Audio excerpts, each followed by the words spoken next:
high school baseball. It's live on Twin Broadcasting.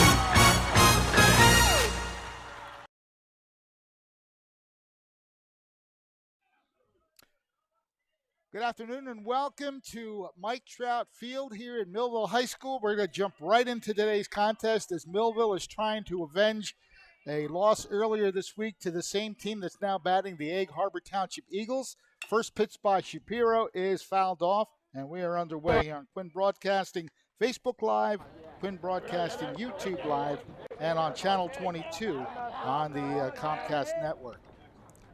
Yeah, the last time these two teams faced just a couple of days ago, Egg Harbor actually got out to that 6-0 lead pretty early on.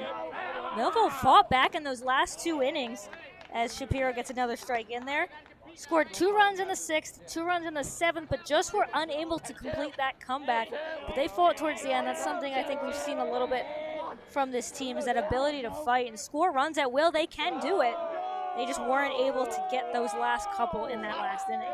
Well, Shapiro had a pretty good outing against Hamilton that we saw. Hamilton, of course, unfortunately had a better pitching performance by the young man that pitched for them that day. And that is a chopped foul. Count stays 1 ball and 2 strikes. Yeah, and what we saw the last time Shapiro went out, he started off really strong.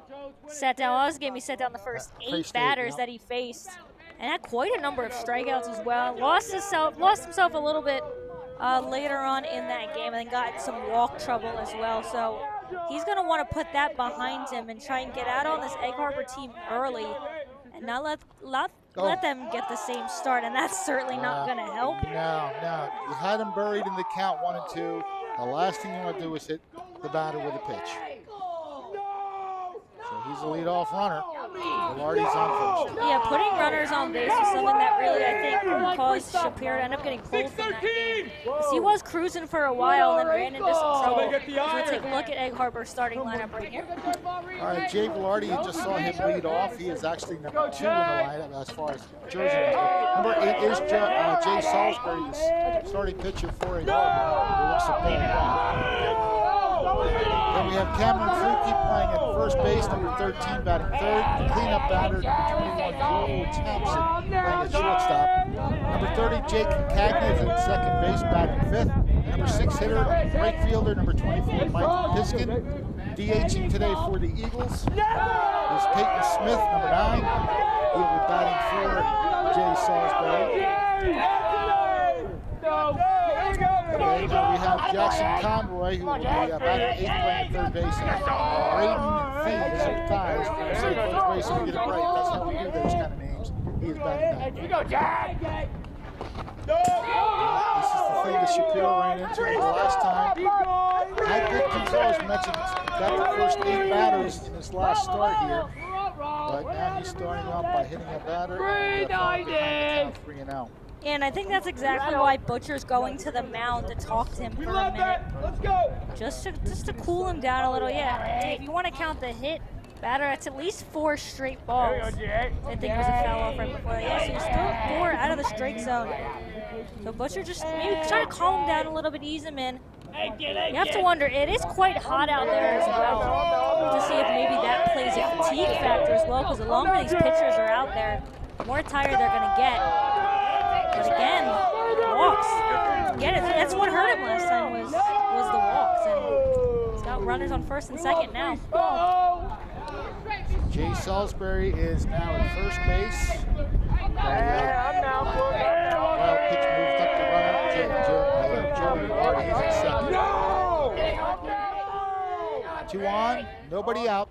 Number 3 hitter Cameron Fluke looks at 1 outside. Yeah, Shapiro just cannot find the strike zone right now. That's 6 straight out of the zone.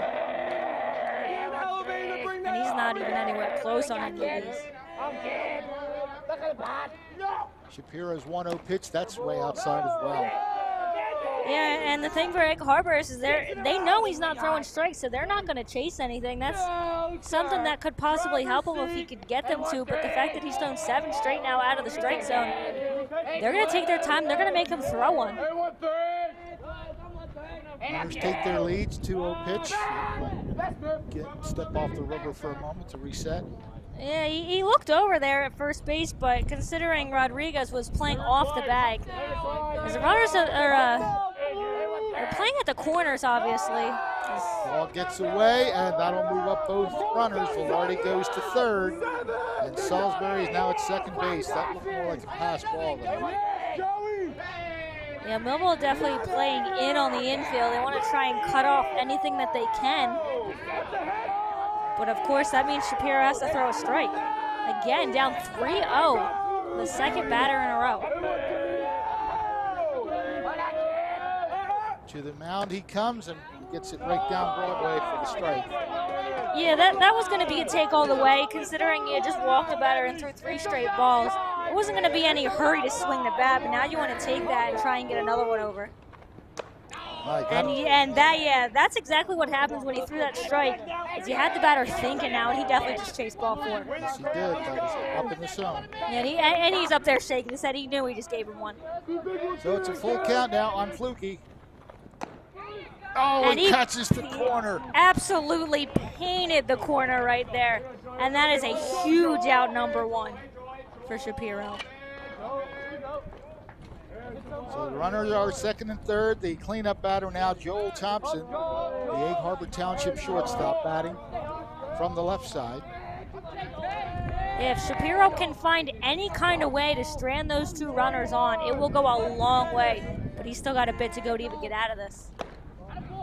Just missing. Yeah, Butcher tried to frame that as best as he could, but when you can kind of see the glove go up, down, typically you're not going to get the call unless you're quicker than that.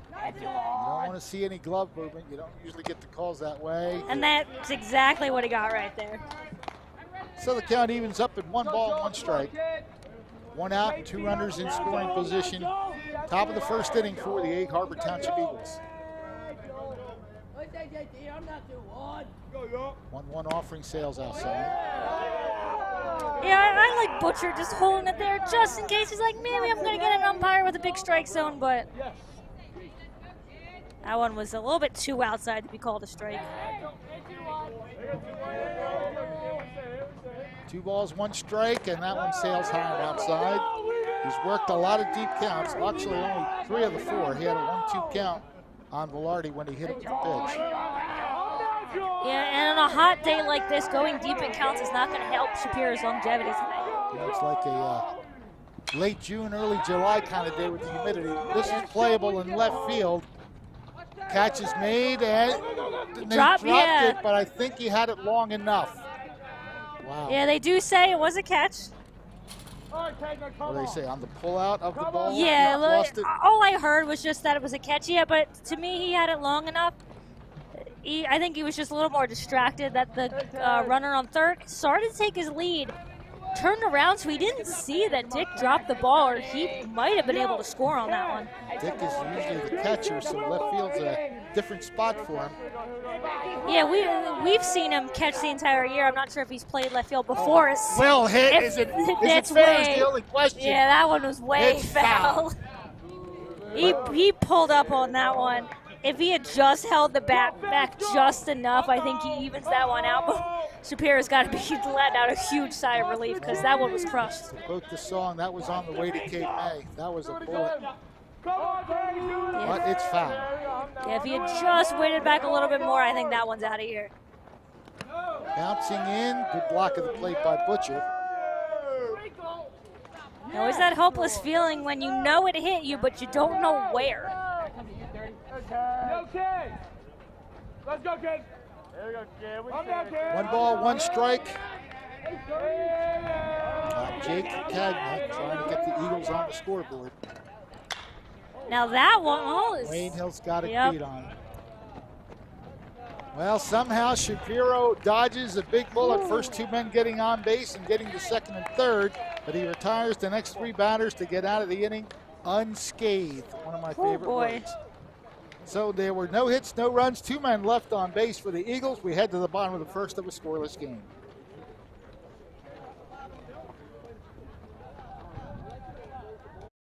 At At Mintz Insurance, we're proud to have been serving our customers for nearly 80 years, offering 30 different insurance products for your auto, home, and business. And to help ensure that you're getting the best rates possible, we give you up to 3 quotes for every policy, so you can choose what's right for you. At Mintz, we're part of the community, local representatives, supporting events, and proud of it. It's part of who we are.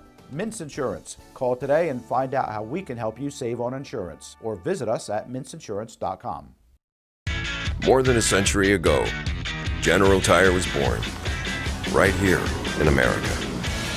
Since then, we've made a name for ourselves by making tires you can depend on. Tires built to handle any road this country can throw at them, and relied on by every kind of driver. So you know that no matter where life takes you, with General Tire, anywhere is possible.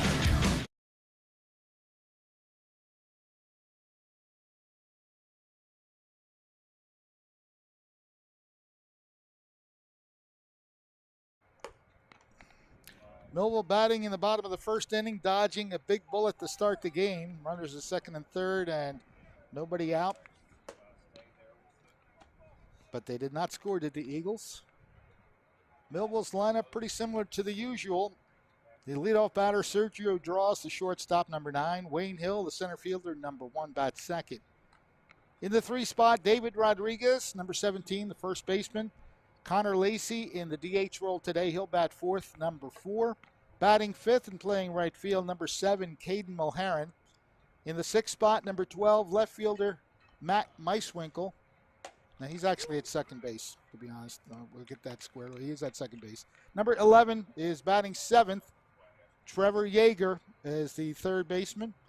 Batting 8th and catching is Jacob Butcher. And batting 9th, playing in left field today, rather than the catcher spot, is Kevin Dick. Starting pitchers you see is Garrett Shapiro. Yeah, Shapiro dodging a huge bullet, as you mentioned, in that first inning. So find a way to get out of that. Millville's going to want to jump early here because it looks like Egg Harbor. Well, I can't even. Tough because Shapiro threw a lot of balls, but Egg Harbor looks like they're going to be really patient at the plate regardless. So Millville, if they can, after dodging that bullet, wants to get out here early. Sergio Draws, looks at his first pitch way outside for ball 1. It'll be Draws, Hill, and Rodriguez, the first 3 for Millville. That one is called a ball on the high side. Yeah, I was going to say, I was kind of waiting on that one because from our vantage point, it's a little bit tougher. We're kind of behind and over. Looked like that was a good pitch, but yeah, just a little high. That's called a strike. Draws was not offering at that one at all, just trying to wait for that first strike to be called. Yeah, and to be honest, that one was a little low as well, so I'm not sure it's what Draws was looking for regardless. And that froze him. You saw the knees buckle. Very effective breaking pitch, evens the count. 2 balls, 2 strikes. And now you got a battle here if you're Draws. Popped up, shallow right field. It's going to be far enough for the right fielder to come in and make the catch. That is Mike Piskin, who makes the catch for Egg Harbor, 1 down.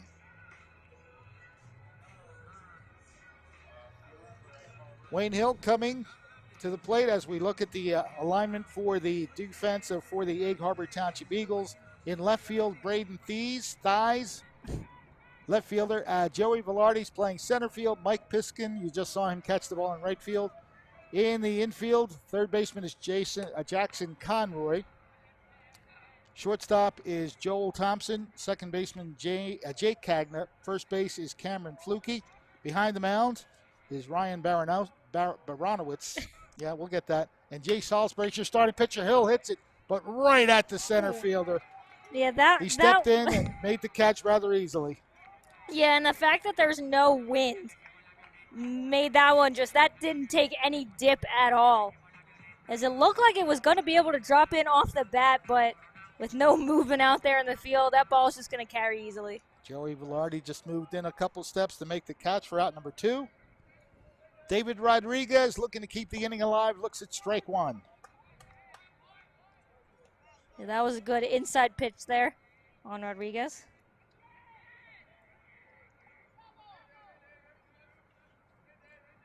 One strike pitch. Right through the middle. Good range by the shortstop, but he does not have a play. That was well played by Joel Thompson, but he just could not scoop it cleanly. And I know it's habit, and I know it's hard for pitchers to not do this. Jay Salisbury reaching out with the bare hand there. That would have stung. He might have made the play, but that certainly would have not felt good for him. But Millville getting a runner on to keep the inning alive. The DH, Connor Lacey, stepping into the left side of the batter's box.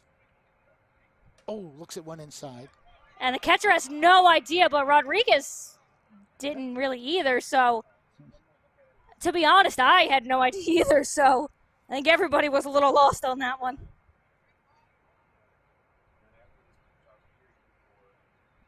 Yeah, nobody really knew where that ball went. So, I think maybe good on Rodriguez. If you don't know where it is, don't go. It didn't really get too far away from the catcher, but neither the catcher nor the runner knew exactly what it was. Lacey lays off the outside. Oh, he called it a strike. I'm guessing that caught the outside corner, but Lacey wouldn't have been able to do anything with that either. That would have gone, if he had got it, would have got off the top of the bat.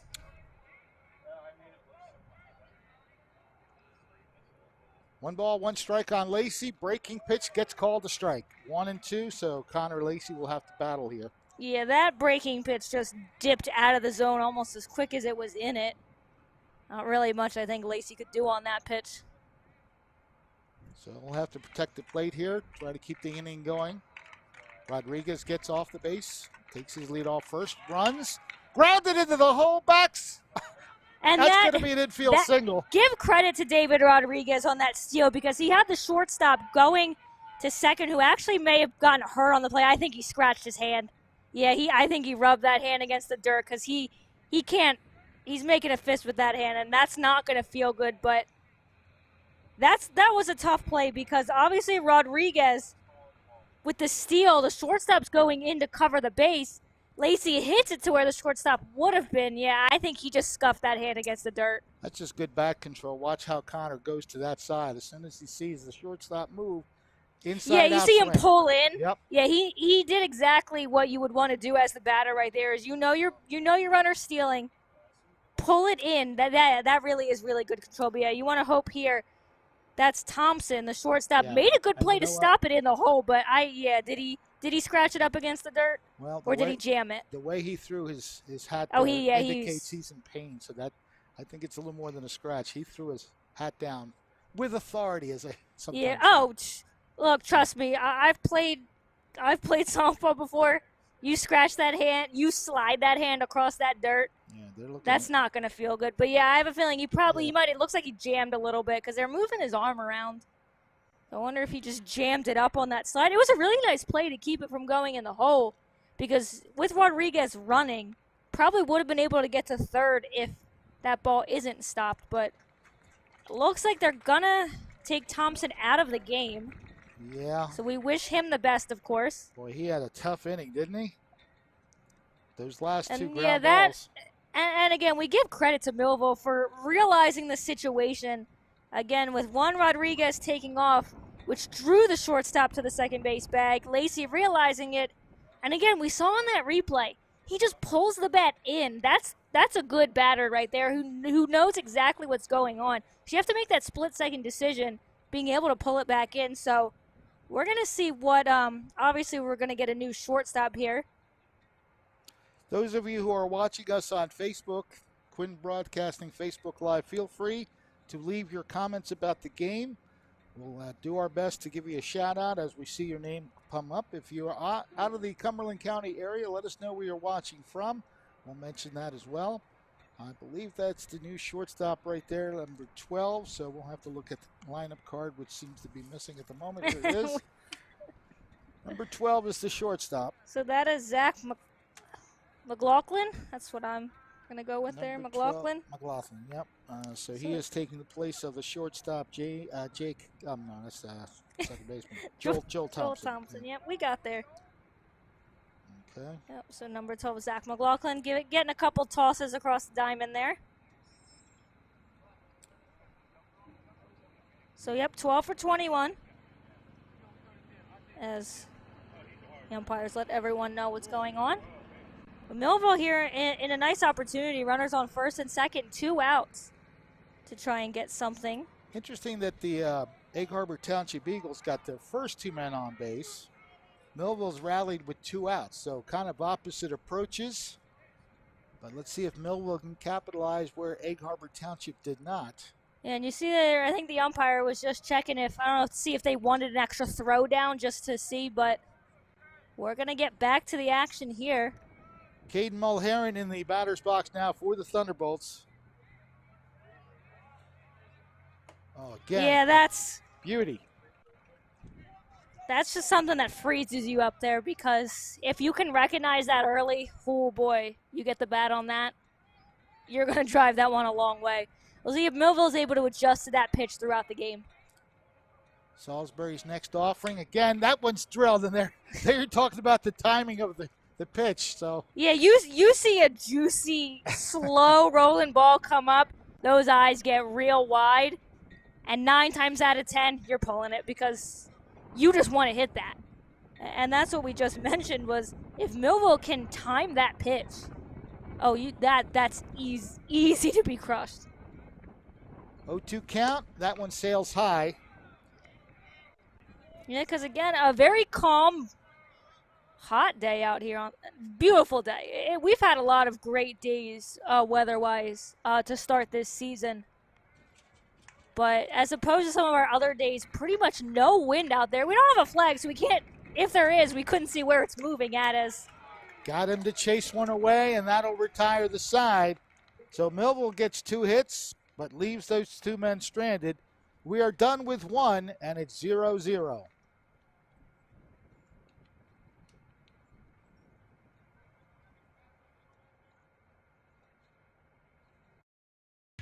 More than a century ago, General Tire was born, right here in America.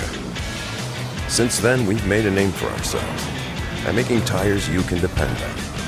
Tires built to handle any road this country can throw at them, and relied on by every kind of driver. So you know that no matter where life takes you, with General Tire, anywhere is possible.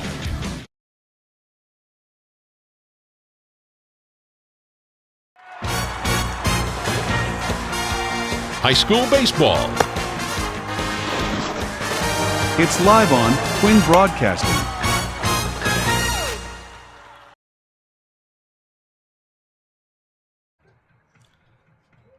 Shapiro is back on the mound for the 2nd inning. 0-0 score. He'll try to avoid any of the same situation that he had in the 1st inning where he got the first 2 men on. Here's the defense. Yeah, we'll take a look at Millville's defense here, starting left to right here. Kevin Dick, as we mentioned, usually at the catcher spot. He'll be the left fielder today. Wayne Hill manning center field. He made one of those outs, that loud crack of the bat earlier. Caden Mulherron on the right fielder. Infield, Trevor Yeager getting the start at third base tonight. Sergio Draws, shortstop. Matt Meiswinkle, second. David Rodriguez at first, and your battery for the afternoon, Jacob Butcher and Garrett Shapiro. Number 6 hitter in the Egg Harbor Township lineup leads off. Pulls the bat back after he faked the bunt. Mike Piskin, the right fielder, leading off for EHT. He'll be followed by the DH, Peyton Smith, and the third baseman, Jackson Conroy. And Shapiro again having a tough time finding the strike zone. It's going to be a quick afternoon for him if he's unable to get strikes across. 2-0 pitch coming from Shapiro. Grounded over the mound. Meiswinkle gets to it and just gets him by half a step. Oh yeah, Meiswinkle took almost a little bit too long on that. So he had a fast runner there, Mike Piskin. Yeah, almost able to beat that out. Hustle down the line, always a key when you have a high hopper like that. You might sneak out a base hit by doing so. Want to welcome Harvey Hovis. He's watching from Florida. Good to have you. Hope you're enjoying this balmy weather both at your location and right here. Looks like a Florida kind of day. Peyton Smith fouls one right back at us. All right, that one got me. I'll admit that. That got me. I know there's a fence there, but listen, you never know. Yeah, when that ball comes at you at that kind of speed, you're going to flinch. And we're pretty close up to the fence here, so 2 quick strikes though for Shapiro. Let's see if he can put this one away this time. This is more like how a pitcher wants to work, ahead in the count.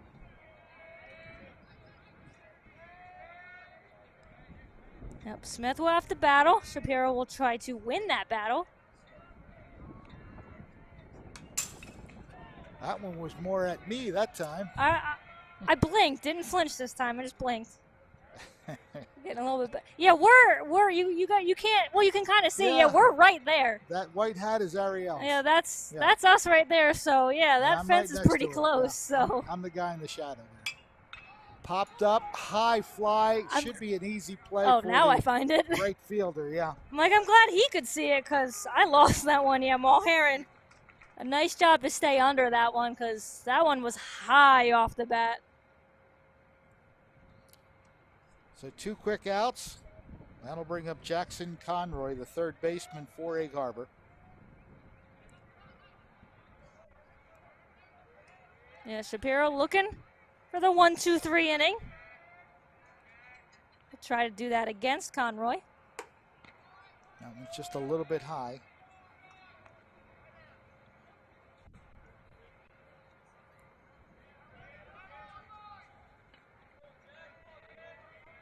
David Rodriguez taking in the view with a smile. Oh, beautiful painting of the outside corner. Yeah, that's more like the location that Shapiro wants to hit today. Count even at 1 ball and 1 strike with 2 outs here in the top of the second. Bases are clear. Gets him the swing. Yeah, he was way behind that one.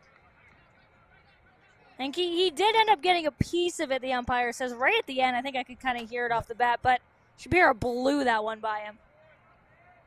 Ahead in the count, 1-2, looking for that 3rd strike. And it's fouled away. Yeah, good battle there by Conroy, just to get a piece of it.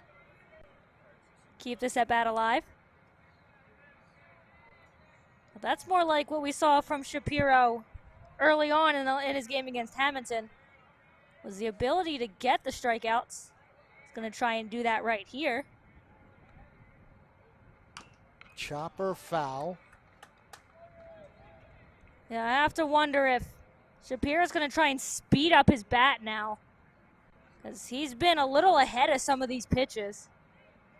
I have to see if... He blew one by him already. See if he can go back in the tank for one more.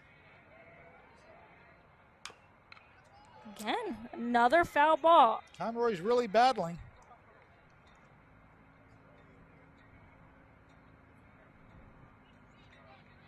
Yeah, and these are good pitchers as well, so it's not as if he's kind of chasing or helping Shapiro out. Shapiro's throwing strikes, and Conroy's just spoiling them. Another 1-2 offering coming. That was inside. It's popped up in the infield. Shapiro decides to take it himself, and I like the flip to the mound after he caught it. Very nonchalant. A 1-2-3 inning for Egg Harbor Township.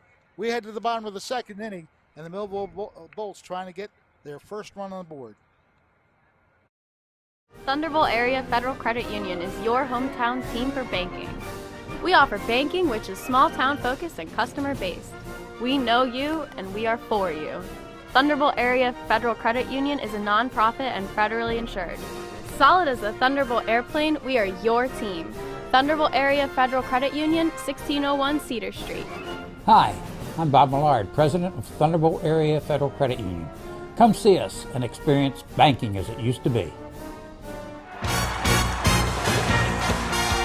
High school baseball. It's live on Twin Broadcasting.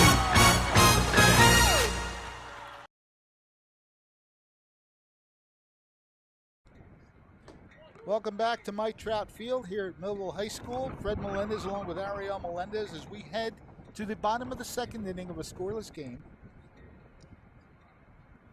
Yeah, nice, I'll call it bounce back inning for Shapiro, as he had walked a couple, hit a batter, walked one, was able to get out of that jam, but a nice inning for him to go 1-2-3, had a couple good plays in the field. He had the catch, and Mulheron had one in right field as well. So Millville, who put runners on base in their half of the first inning, they couldn't get anything done. They'll try to make it happen here. So Matt Meiswinkle will lead it off. Meiswinkle, Trevor Yeager, and Jacob Butcher, the first 3 Thunderbolts to come to the plate. That one sails way high.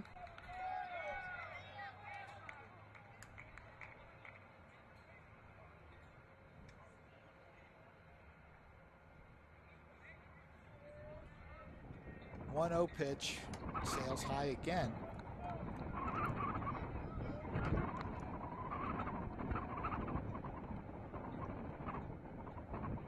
Number 6, 7, and 8 hitters coming up for Millville. If they can get a rally going, the top of the order comes up. And right now, a pretty good chance to get their leadoff man on base. It's 3-0 to Matt Meiswinkle. Yeah, now Salisbury having his own trouble. Hitting the strike zone. He's missed 3 in a row, almost in the same exact spot. I don't know if he's trying to get that pitch to come in a little bit more, but it's 3 straight in almost the same exact location. He's had a lot of good success with his breaking pitch, but 3-0 is not the prime time to use a breaking pitch. We'll see what he does here. He goes right down the middle with the fastball. And that's the thing you always, I guess it depends on the batter and who's got the green light in the 3-0 situation, because 9 times out of 10, that ball's right down the middle because the pitcher knows you're probably not swinging. But you always wonder if batters are a little bit more aware, or they just obviously don't have the 3-0 green light. So a leadoff walk. If you're the defense, that's a baseball no-no. You don't walk the leadoff man. Usually leads to a rally. And Butcher's going to try and get that started.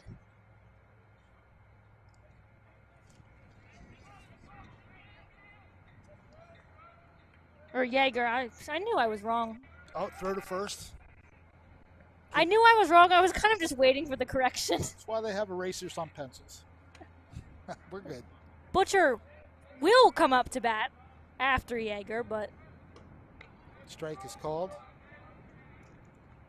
Just one batter too far, but Yeager will try to make the Eagles pay for that leadoff walk. And you can hear the Eagles kind of dugout warning of a potential hit and run. Again, the breaking pitch working very well. Yeah, because Yeager pulled the bat out to bunt, but thought that one wasn't going to drop in. That luckily would have been a perfect pitch to bunt on, but now he's going to have to battle. Runner takes his lead off first base, draws the throw. Want to welcome a few other people to the broadcast. Al Ripa is watching. Good to have you. Daisy Mercado, hello to you. Al Castigliano. I add a little Spanish to that just in case he's Hispanic. Lemon Haze. That's a cool name. Lemon Haze. I like that. He's watching, or she's watching. I shouldn't assume.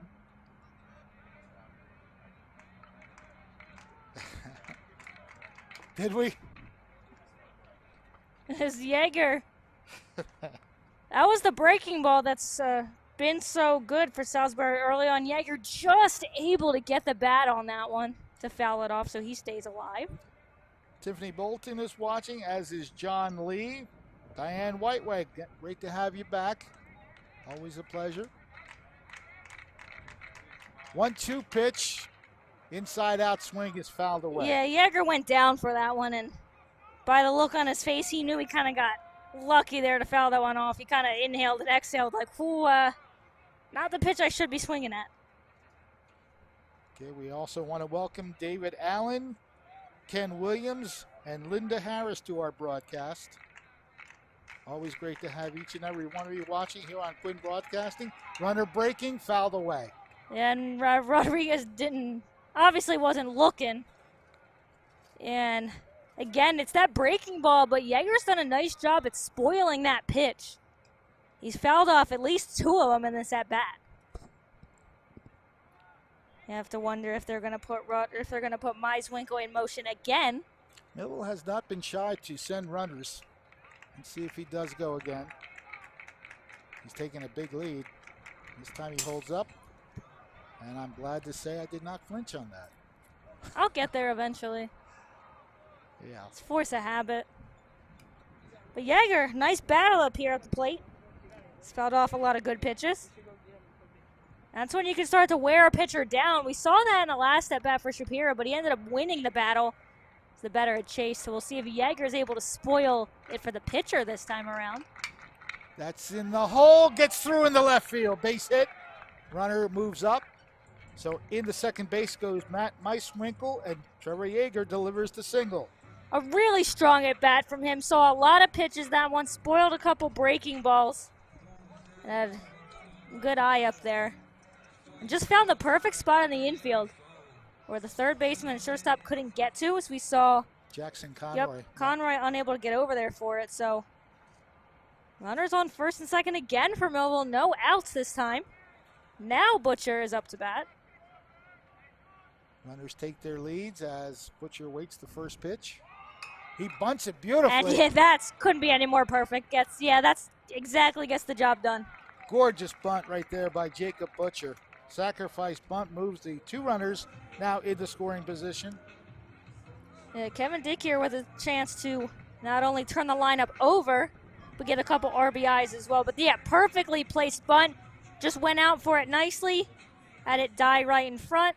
Allowed the runners to move up. That's what they call a productive out. It's quite a talent. It's time for sports on the Quinn Broadcasting Network. Out on the ball and it goes out to the pitcher. That was a perfect bunt.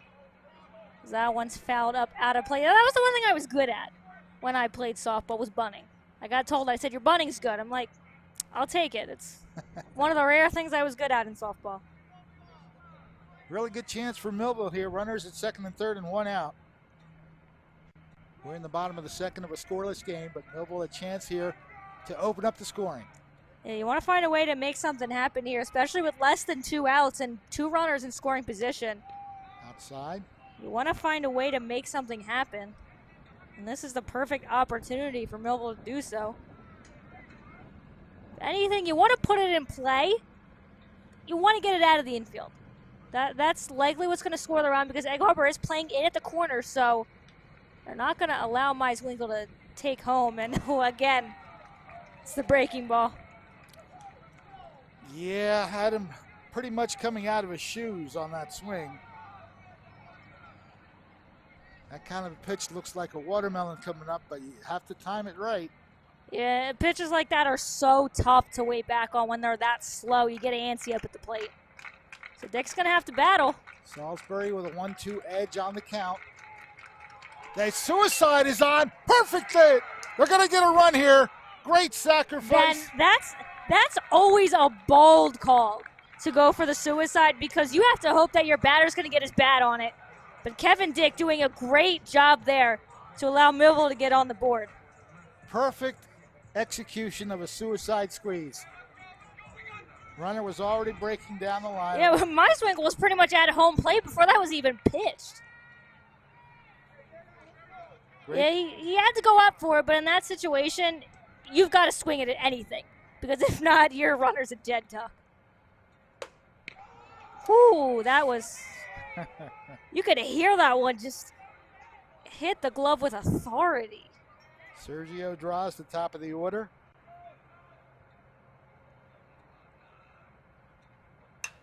Popped up, very playable in center field. Ranging under it, Joey Velarde, and he puts it away to end the inning. But a productive one, as Millville got a couple hits and turned it in, actually a walk and a hit, I should say. Sacrifice bunt as suicide squeeze leads to the run. So after 2 innings of play, Millville 1, Egg Harbor Township 0.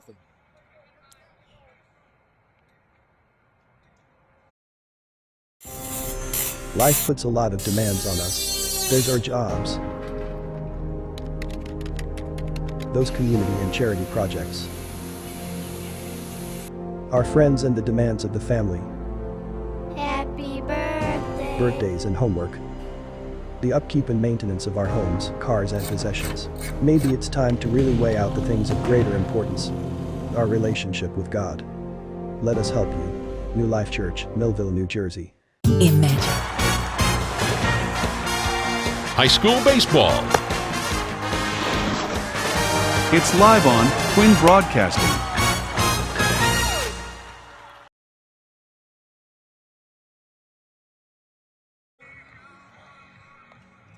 Shapiro on the mound for his third inning of work with a 1-0 lead. Millville playing the small ball to get that one-run lead. Two great bunts that led to the run. And again, a leadoff walk. Always comes back to bite you. 9 times out of 10. Yep. So we head to the top of the third inning. Egg Harbor Township will have their 9, 1, and 2 hitters coming up.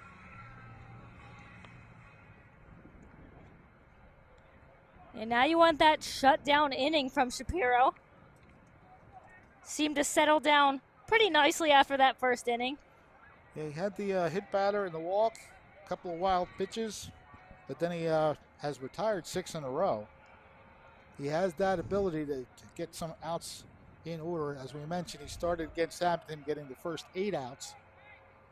Got 6 in working here. Let's see if he can keep that going as Brandon Thies. Let's go with every prononciation possible. We want to get one of them are going to be right. Yeah. So Braden looks at one down low for a ball. Thies, I know.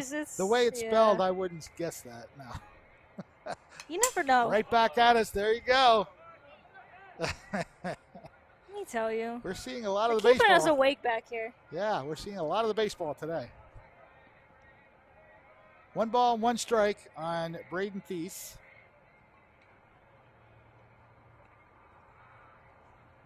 That one's high. Yeah, that one sailed high almost immediately off the throw from Shapiro and was really never in the strike zone.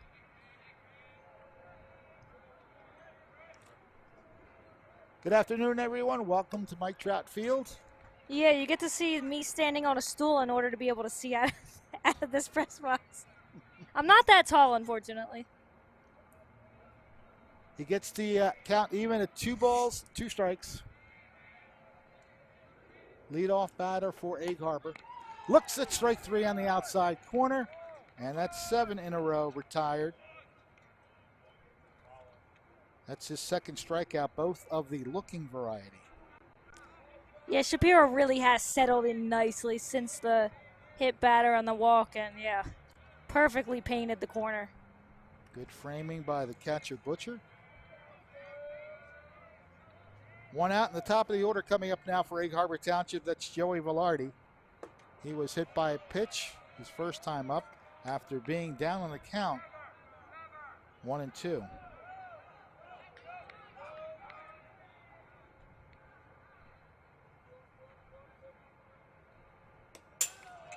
Two and 0 the count.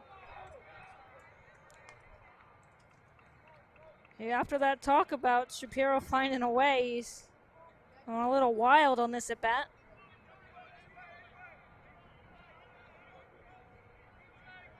Two 2-0 the count on Velarde. That one sails outside, so it's 3-0. Yeah, Butcher held it there for an extra second or two, hoping he was going to get the call, but Shapiro in danger of putting Velarde on again. And that one is way outside, so a 4-pitch walk. Second time that Velarde's been on. And there's that walk. Not quite the leadoff walk, but anytime you put a runner on with less than 2 outs, that could spell danger. Pitcher versus pitcher in this at bat as Jay Salisbury steps into the batter's box for the Eagles. Shapiro would love a pitcher's best friend right now. That's the double play. We'd love to get it against the opposing pitcher as well, but he's got to find the strike zone. 5 straight out. Runner takes his lead off first base. 1-0 pitch coming. just in case you didn't know, don't swing at that. No, no, sir. That's what we're getting from the Egg Harbor dugout as Butcher's going to take a second, talk to Shapiro for a minute. It's always fun to listen to the dugouts. Oh, yeah, they come up with some great chatter. And it's my favorite is on the pitches that are very clearly balls, like not even ones that are close, that they just it's always way out. No, no, no, or I like the play. No, sir. I think that one's my favorite so far. But yeah, the dugout chatter is always great at the high school level. So they do, as you said, come up with some creative things. But Shapiro wants to quiet him down here. Pitch is fouled away. 2 balls and 1 strike.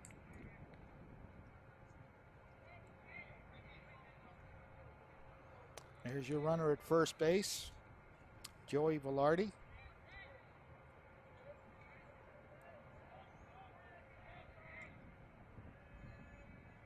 Takes his lead off as Shapiro comes to the plate. That's pretty well hit to left field and is off the fence. Dick plays it, and getting into third base easily is Velarde. A double off the left field fence by Jay Salisbury. Yeah, again, just got underneath, not enough to get out of there. He put a really good bat on that. Just didn't carry enough. That sounded good off the bat. Good swing, and he really got in front of it and yanked it to left field. And he waited perfectly back on that as well. Just didn't have enough power to get it to carry a little more.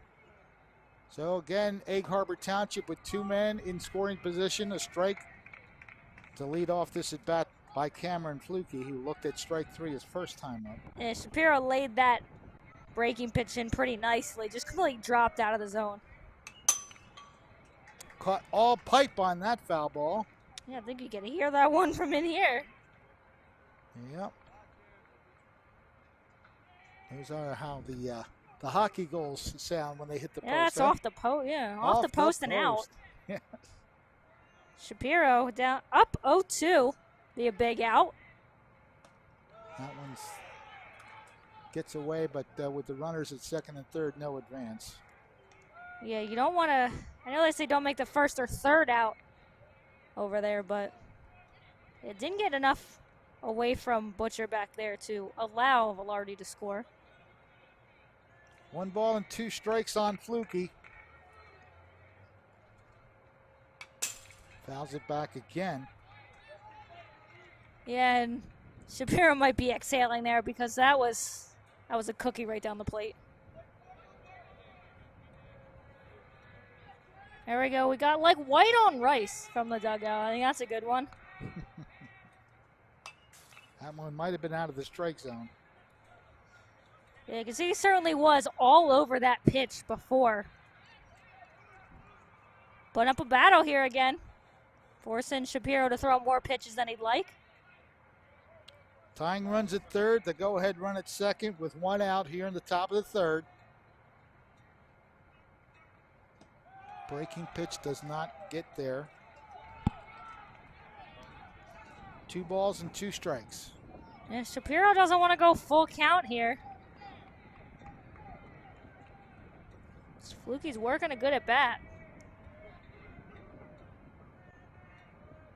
Shapiro's 2-2 offering is slashed foul to the right.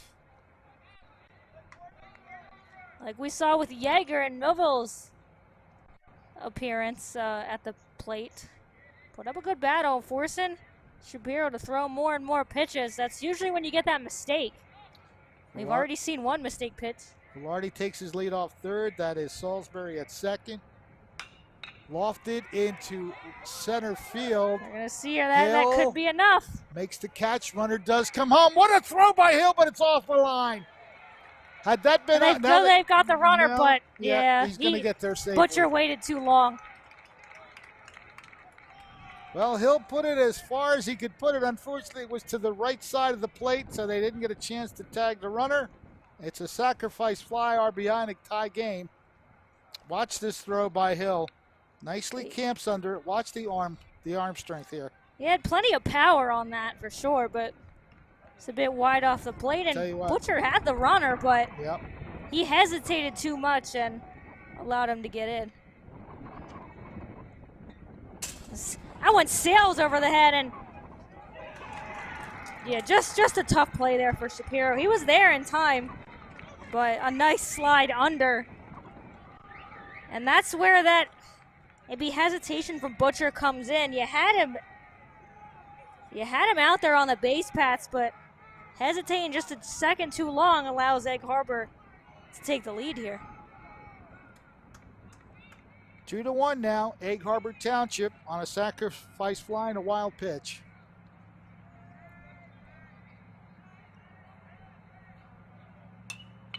Pitch is fouled away.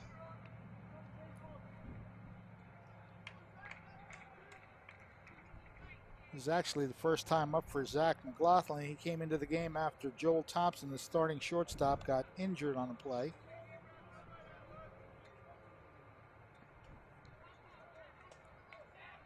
Would have been interesting to see if that one was on the plate. We would have had a close play at home plate. But Hill definitely got it to the plate, just a little wide.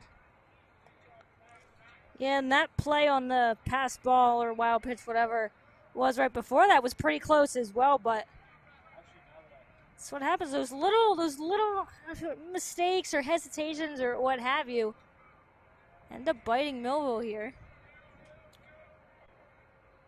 That one's outside. I hesitate to say anything, yeah. Again, you never be too sure sometimes with umpires. Coach Fimiani checking out the scene. Trying to get his Thunderbolts through this third inning. Bases are clear with 2 outs. Oh, beautiful breaking pitch to end the inning. Third strikeout of the game, and all 3 strikeouts by Shapiro have been looking. As we'll take a look at the third out and the third strike. Shapiro gears back and throws a nice curveball. So we are done with the top of the third in the inning. 1 hit, 2 runs, and nobody left on base. Egg Harbor slips in front 2-1. Imagine living without pain. For over 35 years, Doctors Beebe and Doyle have helped thousands of people find relief from all types of pain. Millville Chiropractic Center has 4 doctors on staff specializing in hands-on or light-touch, drug-free pain relief methods. The examination, x-rays, therapies, and adjustments are all performed at one location. Schedule a consultation today. Enjoy life without pain and discomfort. Millville Chiropractic Center, the area's #1 pain relief center.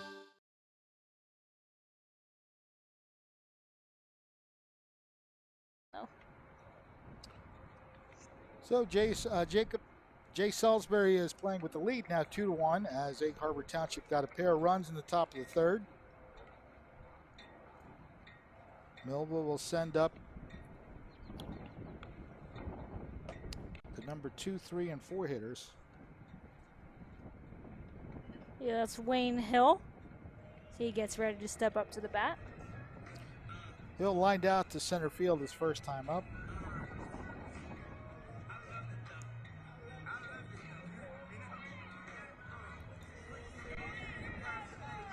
Now it's Salisbury's turn to try and get that shutdown inning. Shapiro was unable to do that in the top of this inning, so Salisbury will have a crack at it.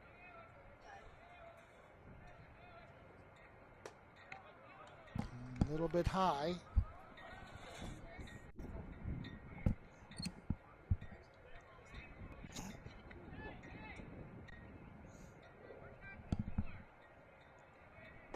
Hill looks at one, it catches the corner. 1 ball and 1 strike. Yeah, these pitchers have been able to hit that outside corner pretty effectively. 2 balls and 1 strike on Wayne Hill. He'll be followed by David Rodriguez and Connor Lacey.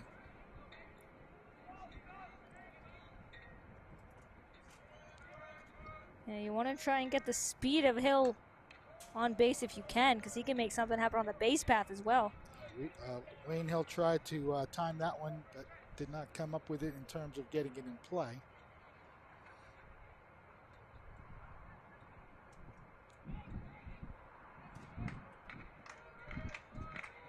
Count is 2-2. Looks at one inside, so the count does go full. Again, if you're watching us on Facebook, make a comment there. We'll try to get it on. Mention you as well. We have Peyton Worcester watching. Here's the pitch. Down back. Yeah, Hill may have chased that one out of the zone just a little bit, but keeps it alive with the foul ball. Raven Rottweiler. I knew I was going to struggle with that. Raven Rottweiler watching. Dre Day, I like that too. Some good names today. Pitch is lofted into center field. Should be caught. Ranging under it and making the catch is the center fielder, Joey Velarde. Yeah, that one carried a bit more than it seemed like it was going to. But Velarde able to camp under that one for the first out. I want to welcome Amy Middlecoff to the broadcast, as well as Michelle Pitts, Beth Kostock, Barbara Serace. Serace family's in the house. Sherman Collins, Ryan Butcher we mentioned. William Chapin is aboard watching us here on YouTube, Facebook Live, as Rodriguez swings through the first pitch. Yeah, that certainly wasn't Rodriguez's pitch. That was way low in the zone. And Rodriguez wants time, so he'll get that. And the umpires, I guess, wants a new baseball. Shermark Collins, we say hello to you, as well as Ryan Butcher. William Chapin. We have Joanne Fernan Barber watching, and Tito Gonzalez, as I'm talking, pops in there. Tito Gonzalez, glad to have you with us here on Quinn Broadcasting Facebook Live. Feel free to comment on the game itself if you'd like, but please keep it reasonably clean. PG. Yeah, a little PG, yeah. I'll take PG-13, but I might not be able to read it. If you see great plays, by all means, you can mention those. 1-1 count. Again, he took something off that and had Rodriguez way out in front. Yeah, that was the same pitch, looked like that Rodriguez swung at to start the at-bat. You don't want to give the pitcher the outs. And Rodriguez is doing that on those two swings. Salisbury with a 1-2 lead in the count. Again goes with the breaking pitch, but Rodriguez does not bite this time. Yeah, Rodriguez had to hold back, as you could kind of see his shoulders jump a little bit, but a good job at being able to lay off the low pitch this time. Count even at 2-2, bases clear, one out. Bouncing in, so it goes full. The count is now full. Yeah, after chasing a couple low pitches, Rodriguez doing a nice job watching back-to-back ones in the dirt. You have to wonder if Salisbury was like, well, you swung at a couple of them, maybe I can get you to chase again, and see what he decides to do here, see if we'll get Rodriguez being a little antsy. Sales outside, so David Rodriguez is on base for the second time. Yeah, the way that at-bat was going, it didn't look like Rodriguez was going to have enough of the patience to be able to draw that walk, but after swinging at a real low one, watched 3 out of the zone. And Lacey here with a good opportunity. He's got a pretty good bat. Yep.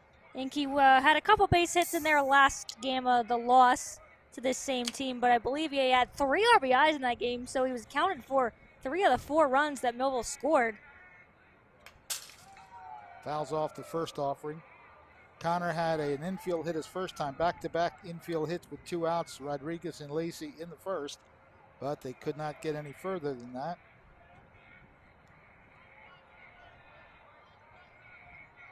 Rodriguez edges off first base. Salisbury's pitch, bouncing away, and that'll be an easy trip to second base for David Rodriguez. And that's certainly helpful as well for Lacey, who, if he can drive one in the gap, Rodriguez can likely come around. 1 ball and 1 strike. Got to put it in play, though. I think that was... Yeah, the catcher. Baranowski. Almost. Baranowitz. Baranowitz. I knew I was going to get it wrong. was almost yelling at Salisbury to step off. Right to the shortstop. Rodriguez will get the third as he broke on the hit. Connor is out at first, and I think he's asking the umpire, I don't know what he was signaling there, but he's out at first base. Yeah, good read by Rodriguez. Didn't hesitate at all to get the third there, and that's the new shortstop out there for, as we mentioned, for Egg Harbor. I think the first play of the game he's had to make. Zach McLaughlin in for the starting shortstop. Joel Thompson was injured in the first inning. Yeah, Mulheron just pulled that one wide of the third base bag. Thunderbolts would like to get that runner from third home to tie this game. That one's fouled away as well. Yeah, you went under that one. Somebody needs to give the home plate umpire some balls so they can get him back in play. A lot of foul balls today. Yeah, we're losing quite a couple today. Somewhere back in that forest behind us. There's another one. And I don't think the umpire has any more left. No, he doesn't. And they're going to send one in from... Yeah, I think that's the one that, I don't know, it was Millville who launched that one. I might have been Yeager that fouled that deep one off the left. That might be the ball that he hit over there to get back in. But, yes, there are no extra baseballs to spare right now. Mulheron looks at one up high. 1-2 the count. Well, they'll get that one back at least.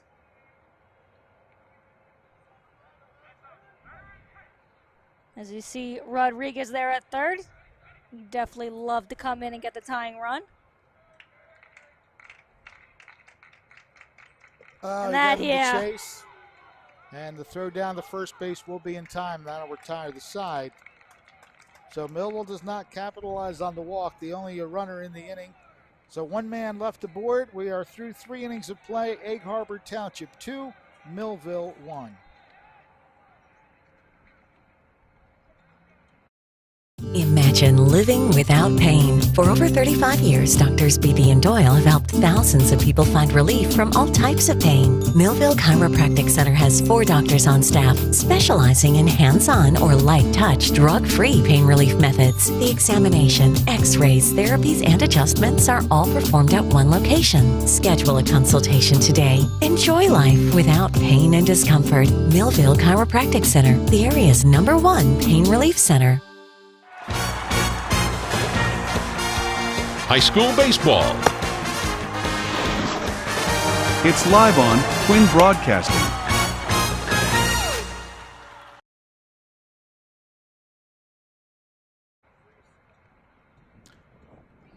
Heading to the top of the 4th inning, 2-1 lead for the visitors from Egg Harbor Township. Millville's run coming in the 2nd inning, and a 2-run rally by Egg Harbor in the 3rd. So Garrett Shapiro looking to keep things right where they're at for the Millville Thunderbolts in this inning. Shapiro has 3 strikeouts and 2 walks in the day. He's also hit a batter. And he's only given up 1 hit, but that was the double. Yeah, you want to keep things right where you're at for Shapiro. Millville's been able to get base runners, but haven't been able to drive in as many as they'd like. You don't want to leave that many runners on base, especially in a low-scoring game like this. They've had the opportunities, but can't quite drive in that extra run. Yeah, Al Ripa commented that a hit would have been a run for Millville in that previous inning. I think in the 2nd inning, if I'm not mistaken. No, yeah, that was his most recent inning. Yeah, yep. He was talking about. I believe he was talking when Lacey was up to bat. If Lacey had been able to get in. Jake Cagna leading off for the Egg Harbor Township Eagles. Slashes it right at Meiswinkle, who makes the play. The quick throw and 1 out quickly on 1 pitch. Yeah, Meiswinkle didn't even have to move on that one. Hit right at him. Played it perfectly on the bounce. Hey, look, yep, did not have to take a step in any direction. The only step he had to take was just to lay it over there to Rodriguez. So the 4-3 on the first pitch of the inning. That'll bring up Mike Piskin, who grounded out to Mike Winkle as well, his first time up. That first ball swinging in this inning. That had some movement on it. Yeah, Peyton Smith doing a little jig to get out of the way of that foul ball. There's always the danger, yeah, these on-deck circles, if we'll call them that, are very close to the batters. Pitch on the way outside. 1 ball, 1 strike. Yeah, that one just didn't spin back in for Shapiro like that first pitch did. Not today, says the Egg Harbor bench. 1-1 pitch from Shapiro, yeah, nowhere near the zip code. Also not today, not any day. Yeah, that's a little outside. Just a little. Just a little bit.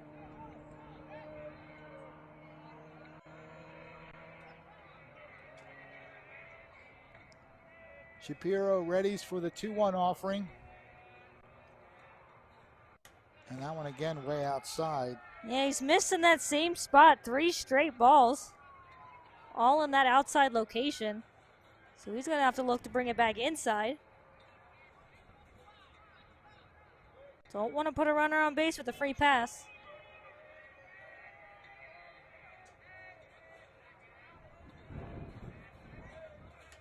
Yep, 4 straight, same location. Yeah, nowhere near the strike zone on those pitches.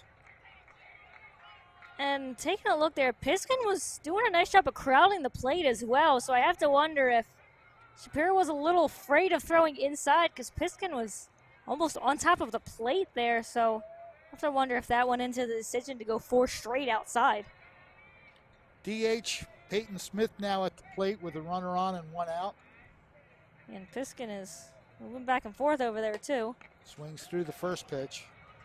All 3 batters have gone after that first pitch. And that one, I think Smith registered that one a little too late, and at that point he's like, well, I'm going to swing anyway, but that was well behind before he even took the bat off the shoulder. Now Piskin's getting a pretty good lead off first base. He stays there on the 1 ball pitch, 1 ball, 1 strike. Yeah, he's bouncing quite a bit when he takes that first lead. And you see there, takes a big jump to start.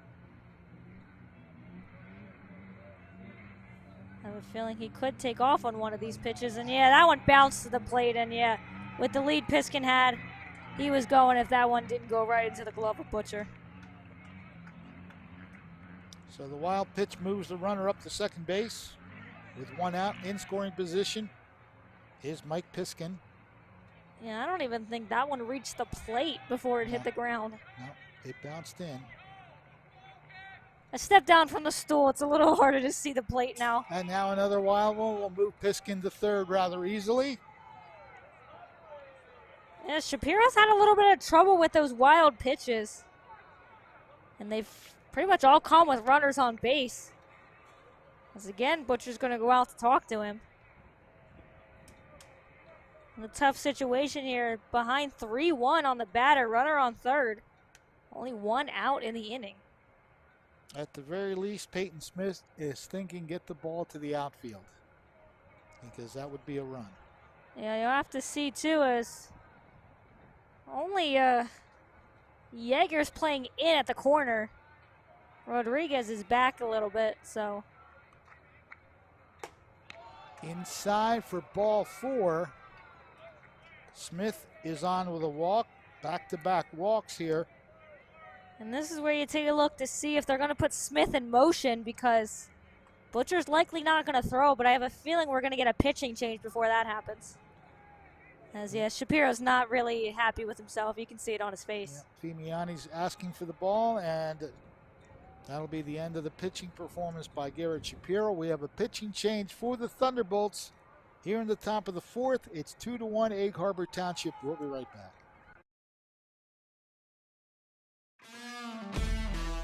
In South Jersey, we do things our own way. We say things out loud, face things head on, and never back down. And that's how we fight cancer. With the most advanced diagnostics, leading-edge technology, and a team of doctors who know how to treat your cancer. And most importantly, we do it right here at the Frank and Edith Scarpa Cancer Center, Vineland, and the Leading Edge Cancer Center, Mullica Hill. It's time for sports on the Quinn Broadcasting Network. QBC brings you local sporting events, action-packed specials, and play-by-play coverage of the area's sporting activities. From Pop Warner to college sports, Quinn Broadcasting covers it all. Join us now here on QBC for today's exciting event.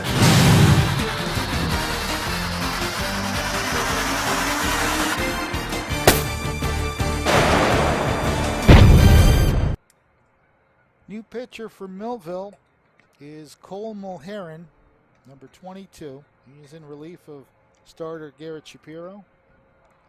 And he's got a tough situation. Runners at the corners and only one out. Yeah, so we've got the Mulheron brothers in the game together. Caden out there in right field. Cole now the new pitcher. Yeah, tough situation for him to come into. With runners on the corners and you're only one out, you want to get, if you can, a nice easy double play to get out of it. But we'll have to see if they put Smith in motion. Wouldn't be surprising to see them do that. New pitcher in the game. Take that opportunity, because unless Butcher really thinks he can trade the out for the run, he's probably not going to throw it. So Jackson Conroy will be the batter. He flew out to the pitcher to end the second inning. Now take a look here. Smith getting a decent sized lead. And he's staying put. Oh, what a tough bunt that is. Ball is bobbled. The throw does get to first base in time. So a bunt, sacrifice bunt RBI for Jackson Conroy. Also a nice job by Draws there to recognize that obviously nobody was covering third base. Going over to make sure that the runner doesn't get to third on that. But yeah, both teams playing that small ball game. And again, a nicely placed bunt. And they weren't going to have a chance to get the runner at the plate, and almost didn't have a chance to get the runner at first. Moving up to second base is Peyton Smith. 2 outs. Breaking pitch does not connect with the strike zone. Yeah, it had the movement, just didn't have the location. 2 outs, runner at second base. 1 run across for Egg Harbor.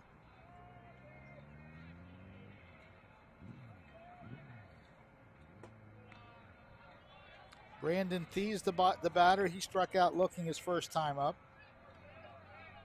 He's ahead in the count 2-0. Top of the order waits should Thies get on base.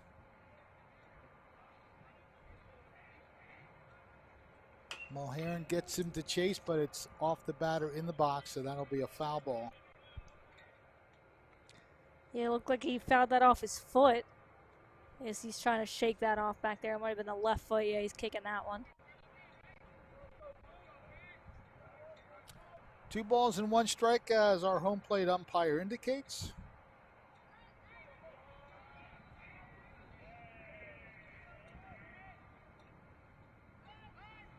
Pitch on the way, and that is a ball. 3-1.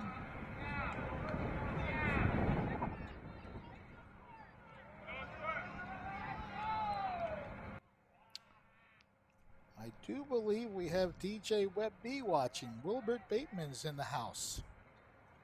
Good to have you, DJ Webby. That one's yanked way foul. And there's another baseball gone.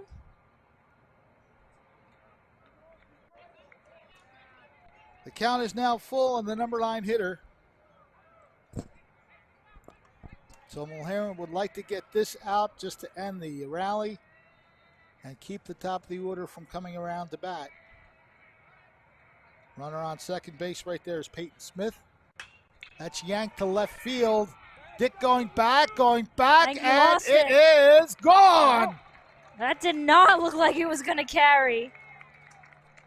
Brandon Thies with a 2-run home run for Egg Harbor, and it's now a 5-1 lead for the Eagles. Yeah, I really have to tell you, that did not look like it was going to carry like that. But then you saw Dick just keep going back, and yeah, that just cleared the fence. Well, you're having a good day when your number 9 hitter leads to that kind of celebration at the dugout. A 2-run homer for Brandon Thies.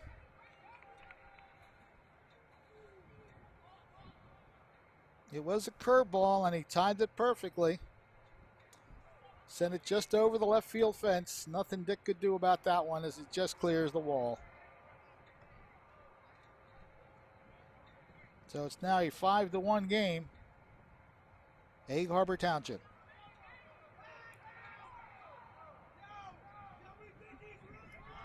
Oh, that one bounced off the top of his head. Yep, that one got him in the helmet, yeah.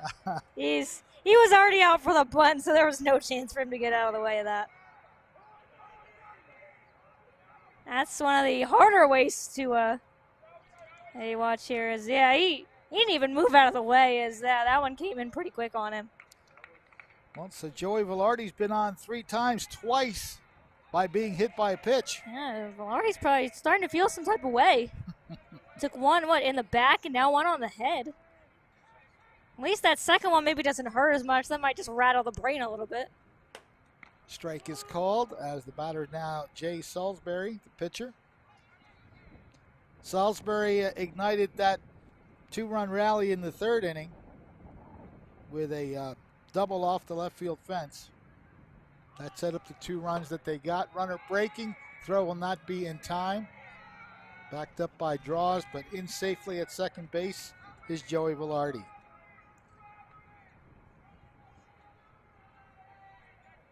Egg Harbor Township with 3 runs in already.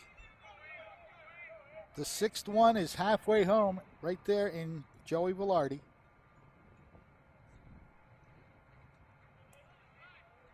Next pitch to Salisbury. Outside, 2 balls and 1 strike. And Velarde getting a pretty good lead out there on second.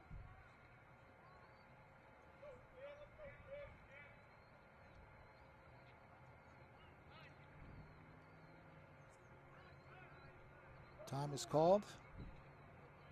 Salisbury walked his first time, had the double his second time up, and scored Egg Harbor Township's 2nd run on a wild pitch.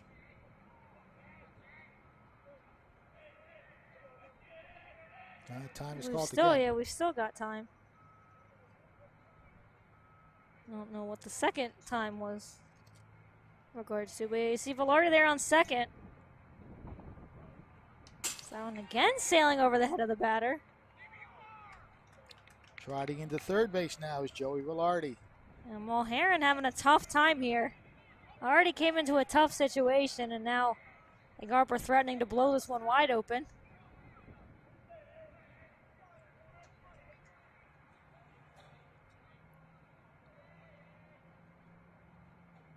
Pitch to Salisbury is ball 4.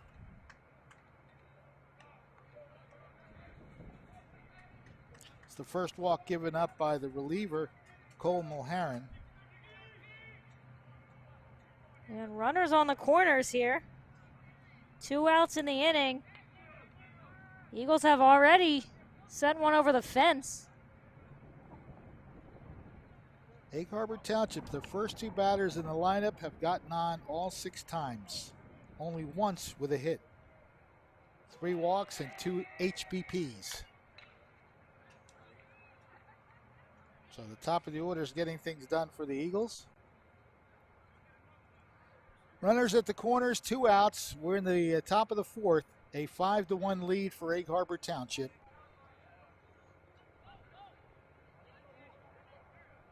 Runner breaks from first, no throw down, so he'll go in uncontested. Yeah, that's that situation when you have a runner on third. Unless you're going to be absolutely certain you're going to get the out. But we are going to have a pinch runner here. That's number 3, Carter Nixon. Okay, who's going to run here. Yeah, Salisbury being the pitcher, you call it a courtesy runner is the official phrase, but he's going to get ready to pitch the next half inning. Yeah, a little surprised they didn't pinch run from right away. Let him get to second before taking him out. But maybe it's because they have a good opportunity. They want a one, a fast runner, and two, obviously to get him out just in I case. tell you what, Carter Nixon is halfway to third. He is getting his fair share of a lead. But a good job there by Mulhern, as I lost track of the count. As that's a strikeout to end the inning, but Egg Harbor made the damage happen in that one off the 2-run home run. They lead 5-1. Millville up to bat, bottom of the 4th. Eyes. Everybody has them. They allow us to see the world around us. They also allow us to see the world within you. They express happiness, sadness, uncertainty, doubt, and fear. Shouldn't they express the love of Jesus to all who look into your eyes? If you don't know Jesus, we can introduce you to him every Sunday morning. New Life Church, Millville, New Jersey. At Minson. High school baseball.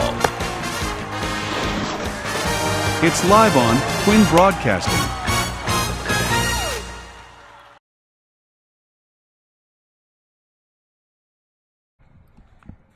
Egg Harbor Township with a rather comfortable 5-1 lead as we head to the bottom of the 4th inning.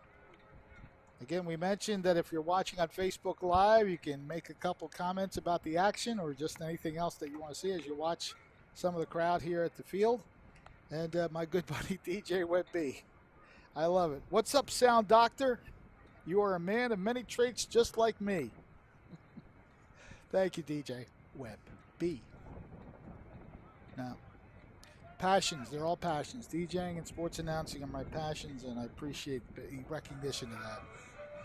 So Millville will try to battle back from a 4-run deficit here in the bottom of the 4th inning.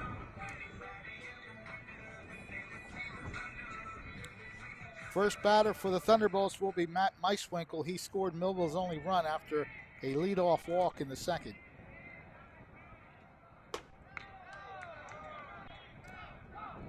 First pitch misses the strike zone. Yeah, Salisbury's going with some early heat. You have to think he's pretty fired up after that inning. Fouled away. Yeah, that one got in on the hands. It's tough to do anything with that one, aside from just fouling it off. There was Meiswinkle.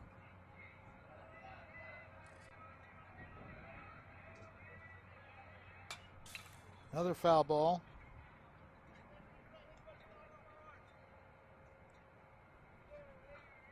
One ball and 2 strikes as Jay Salisbury having a pretty good afternoon on the Egg Harbor Township mound.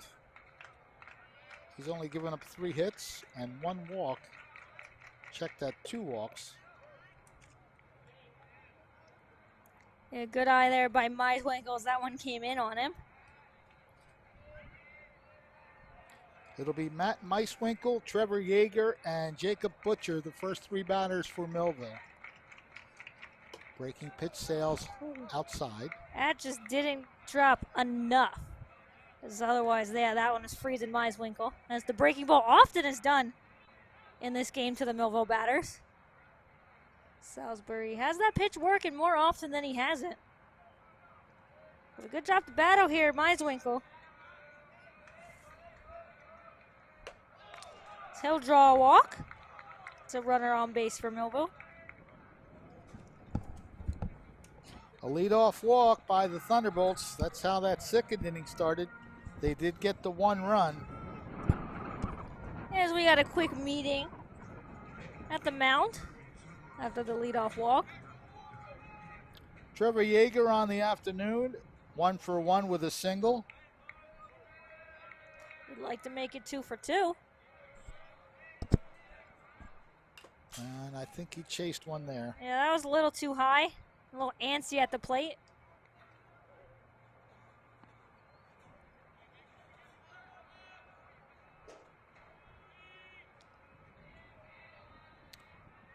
So Yeager steps back into the batter's box as the leadoff first base is made by Matt Meiswinkle after his leadoff walk.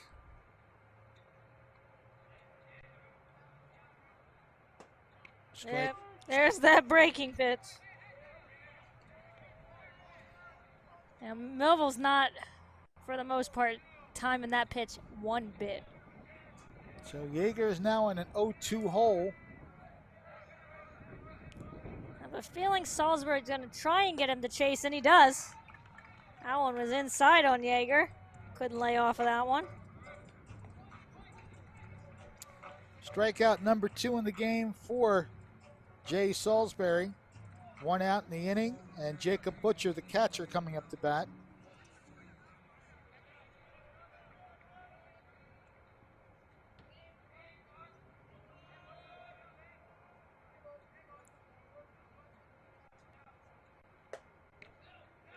That one way inside.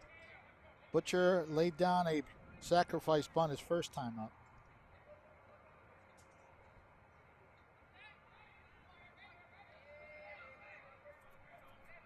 Throw to first. Safe. That was close. That was too close for comfort for Meiswinkle. Yeah, you don't want to get picked off when you're down by 4. Comes to the plate, gets the high strike. 1 ball and 1 strike on Jacob Butcher. Again, another off-speed pitch, just freezing the batters at the plate.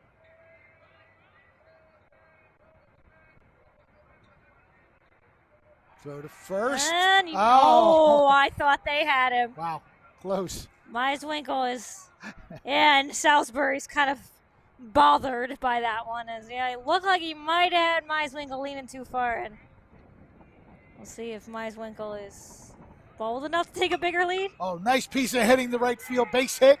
Meiswinkle stops at second base. Yeah, he thought. It looked like he was going to run all the way, but did a nice job of slowing up there. Mike Piskin doing a good job of hustling to where the ball went, but a good piece of hitting to go the other way.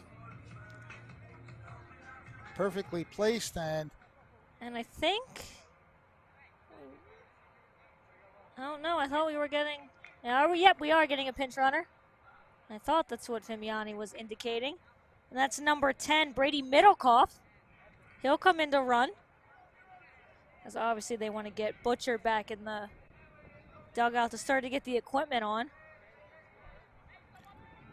Men at first and second. 1 out. Millville trying to get back into this game, trailing by 4. 5-1 in the bottom of the 4th.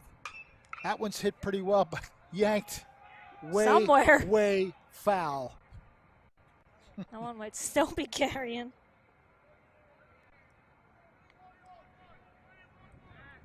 Tell you, when Millville gets the bats on it, they're not getting cheated at all, but they haven't been able to keep them fair. So again, another opportunity with runners on base, less than 2 outs. Last time up, Dick had that perfect suicide squeeze that has led to Millville's only run. And he got a good piece of that off-speed pitch. And it gets past the left fielder. 1 run definitely scores. Hustling into third base is the pinch runner, and a double for Kevin Dick. He has both RBIs in the game for Millville. It's 5-2. And that's exactly what was going to happen if you were able to time Salisbury's off-speed pitch. Dick was able to do it right there, and yeah, that's exactly what you were going to see. It's a nice swing off the bat. Carried just past the glove, it looked like, in the outfield. Yep. Left fielder there, Braden Tees, got to the ball, but it deflected off his glove and past him.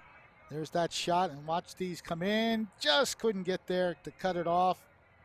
And that allowed everybody to move up 2 bases. Breaking pitch is called a strike. It also turns the lineup over for Millville and gets some of their top hitters up to bat. Sergio Draws. Wayne Hill would like to come up as well. Yeah, both of those 2 men, the first 2 batters are 0 for 4 combined, so they're looking to get back into the hit column here.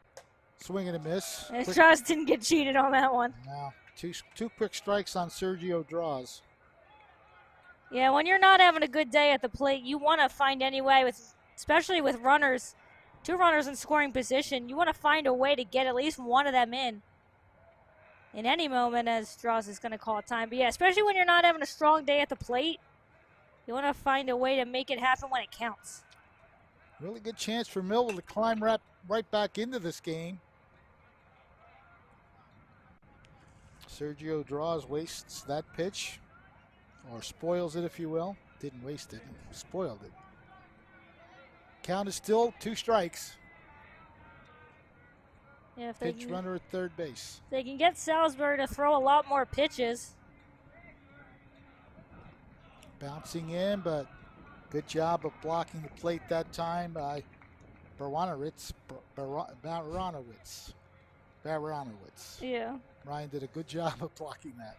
Yeah, just call him Ryan. Always, yeah. When you always have that not necessarily tough last name, the one that just doesn't roll off the tongue. That one's going to miss, gets behind the catcher, but down by 3, you're not going to try to score on that because the catcher bounced right up and got to the ball. Baranowitz doing a good job of getting to it. 2 balls and 2 strikes. Yeah, but Millville's making Salisbury work a bit in this inning.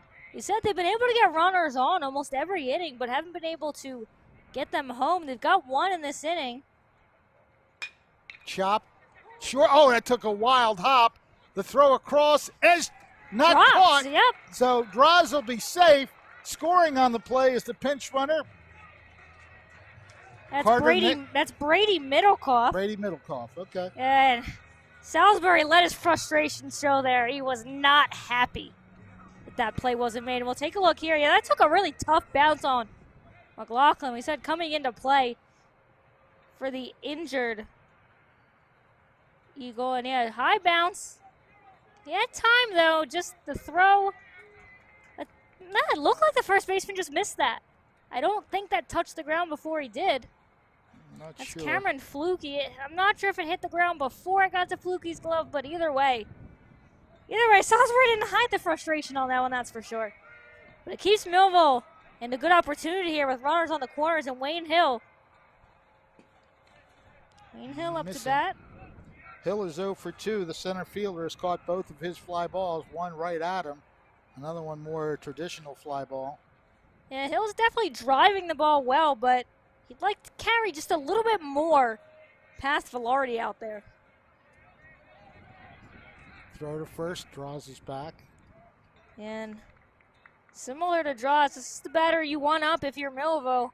The couple runners on, now down by 2. Already gotten 2 runs in the inning. Big hit by Hill can drive in at least 2 more. Chopper over the head of the third baseman. That'll score a run. Let me tell you, I was just going to make sure Kevin Dick, before he even got to the plate, was yelling. That helmet came off. He was fired up on that play. And yeah, we talked about Draws and Hill wanted to make something happen after having some tough at-bats early, and they've done that. And I wonder if that could be it for Salisbury. Well, Millville has rallied. Just watch, the third baseman could not make the play on that. Jackson Conroy not tall enough to reel that one in. And I think this is just a meeting at the mound. I think they're asking Salisbury if he's good. Because he's definitely frustrated, we'll say that. A couple tough balls in the field to play. So Salisbury's going to stay out for now. The Eagles having a lot of trust in their pitcher to try and find a way out of this. Still only 1 out in the inning. Runners on first and second. 3 runs home already. That leadoff walk again coming into play. Both times Matt Meiswinkle has led off of the walk. Actually, now I think that's going to do it for Salisbury. Yeah. We had the pitching coach come out first. Salisbury said, yeah, I'm done. I think Salisbury, I wonder if he just took himself out. Because he was, as soon as the coach came up, he's shaking and said, yeah, I'm done. All right, so we're going to get a new pitcher for Egg Harbor Township. And I think the shortstop, I think that's McLaughlin who's going to come and get his, no, he's just going to, I think we're going to have a double switch. I think Salisbury's staying out to play because he didn't leave the mound. Well, he's having a new pitcher. Was that number 6? 26. Yeah, that's Troy Sabat. Yep, he's going to come in. I think Salisbury is staying in the game, though, as McLaughlin's the one that ran off. And you see Millville there obviously excited on what they've been able to do in this inning so far. They've got the right part of the lineup up as they were able to turn things over, and Draws and Hill already with a couple big hits. They've put it in the right spots. The one first baseman couldn't handle. Second one just goes up and over the third baseman. So Millville, a couple runs across in this inning. Only down by 1 now.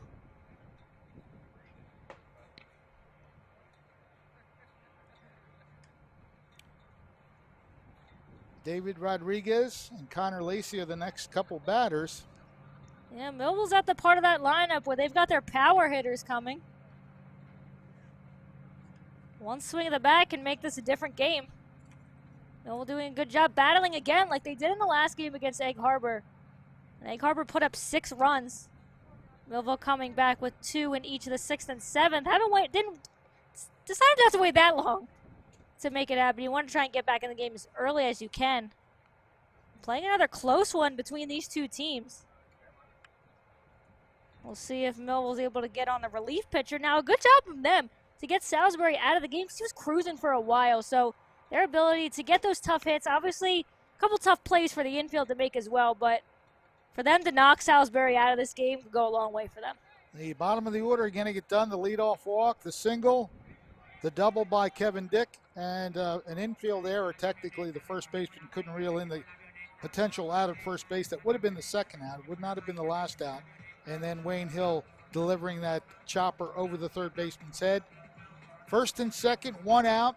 The tying run is in scoring position. Sergio draws at second.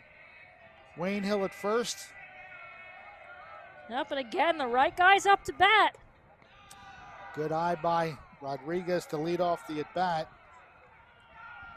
This is the man you want up to bat. Got runners on first and second, only down by 1. Just 1 out in the inning. This is who you want to see.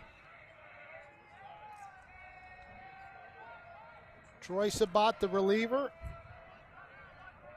And Rodriguez is just going to call time. Sabat taking a little bit too long there for his liking. Get the ball to the plate. Trying to put out the fire here.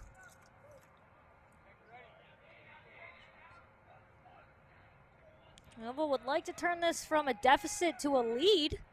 Oh. Yeah, Rodriguez was way out in front of that one. He's a little disappointed in himself. I could see the facial reaction. He was not happy that he swung at a pitch that was not really that hittable. Yeah, you don't want to get out of your game plan here. Obviously, a big situation for Rodriguez at the bat, but you don't want to get too antsy.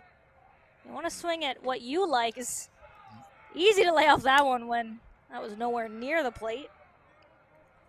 2 balls and 1 strike. Rodriguez trying to do some damage to get Millville at least tied, if not back in the lead. Sergio draws and Wayne Hill on the bags. Strike is called. Count evens to 2 balls and 2 strikes. All right, time to battle if you're Rodriguez. Connor Lacey waiting for his turn. Barring a double play, he'll get one. Yeah, if Lacey gets up to bat, that likely means something good has happened for Millville, whether that's loading the bases or... Oh, and that's, the inside corner. That was a tough pitch. There's nothing Rodriguez could have done on that one, and yeah, he's shaking his head as he goes off. His bat was kind of taken out of his hands on that one. Let's see where this was. Boy, that broke back. Yep, that came, there.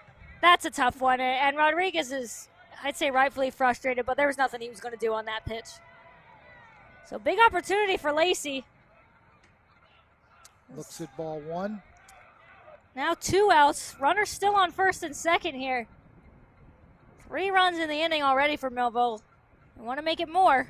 Connor Lacey 1 for 2 with an infield single and a ground out to short. As we mentioned earlier, drove in 3 of Millville's 4 runs in the loss to Egg Harbor. As he laces that one. Base hit. That'll send the runner towards the plate. And that bounces off the glove. Gets away from the center fielder. So Draws scores easily, and we're all tied as Connor Lacey does his typical delivery of a hit. Yeah, Lacey's always done a nice job at being able to come through in those big moments for Millville. Just seems to come even more alive when the stakes get higher. And yeah, that was perfectly placed into center field. And yeah, bounced up on the glove, but not far enough to allow Hill to come in. And you never want to make that third out over there. Just another great adjustment of the bat there. He tucked the bat in and just laced it right up the middle.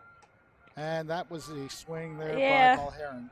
Yeah, Mulherron just couldn't hold the bat back just enough. I think that might have been a strike either way, but Millville fights back in this inning. 4 runs already. on some really nice base hits, especially that last one by Lacey.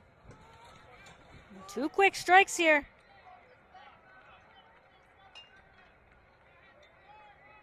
Mulherrin in an 0-2 count. Millville has batted around. This is the number 9 hitter of the inning. Caden Mulherrin, 0 for 2 so far. He'd like to make it 1 for 3 if he can get a hit. Oh, I think that hits him. Yes, it did. Oh, yeah. I don't think Mulherrin realized that hit him. So that must have caught him in a spot, or maybe had some extra padding, because he went back like he was going to go for another pitch. Base is loaded for Millville. And again, a good player up to bat here, Matt Meiswinkle. He's reached base. What is that? A couple walks for him? 2 walks and 2 runs scored there. The hit batter right there. Yeah, I just like this. Mulherrin was like, had no idea that hit him. That must have caught him in the. Got him in the wrist. All that padded area. That is slashed foul. Boy, that would have been sweet if it had been down that right field line. That would have at least been 2 runs.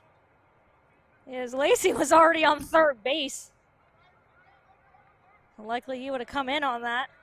Wayne Hill at third. Connor Lacey at second. Caden Mulherrin at first base. 2 outs. 4 runs in so far. Popped up. Reading it and getting under it. Making the play is Joey Velarde, but a very good inning for the Thunderbolts as that leadoff walk again comes into play. 4 runs on 4 hits. A key error on the fielding side by the first baseman also helped out, and the bases left loaded. But Millville, more importantly, has tied this game up as Connor Lacey here delivers the game-tying blow right up the middle. Nobody's going to get that one. So Connor Lacey ties the game, and of course the center fielder there bobbling it, but no real further damage after that. We're done with 4 innings of play. We are all tied at 5. At Mintz Insurance, we're proud to have been serving our customers for nearly 80 years, offering 30 different insurance products for your auto, home, and business. And to help ensure that you're getting the best rates possible, we give you up to 3 quotes for every policy, so you can choose what's right for you. At Mintz, we're part of the community, local representatives, supporting events, and proud of it. It's part of who we are. Mintz Insurance. Call today and find out how we can help you save on insurance, or visit us at mintzinsurance.com. More than a century ago, General Tire was born, right here in America. Since then, we've made a name for ourselves by making tires you can depend on. Tires built to handle any road this country can throw at them, and relied on by every kind of driver. So you know that no matter where life takes you, with General Tire, anywhere is possible.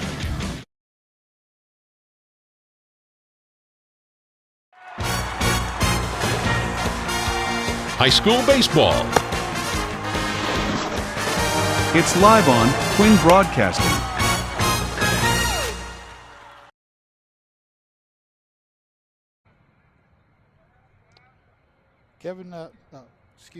Jacob Butcher getting into position. We have a new pitcher for Millville. Gavin McGuire, number 8, is the 3rd Millville pitcher of the day. His first pitch is a strike. Yeah, we've seen McGuire a couple times already this season. So coming in relief this time. Bunt is foul. Yeah, 2 quick strikes on the batter. Troy Sabat, who came in to pitch in relief, is now batting, so he is in the number 4 spot.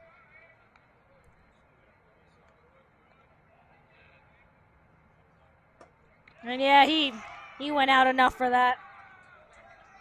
Strikeout for McGuire on 3 straight pitches. The first out of the inning. That's how you want to start your relief effort. Jake Cagna, the second baseman, coming up next. He's 0 for 2 with a fly ball to center and a ground out to second. And Gavin McGuire's wasting no time at all.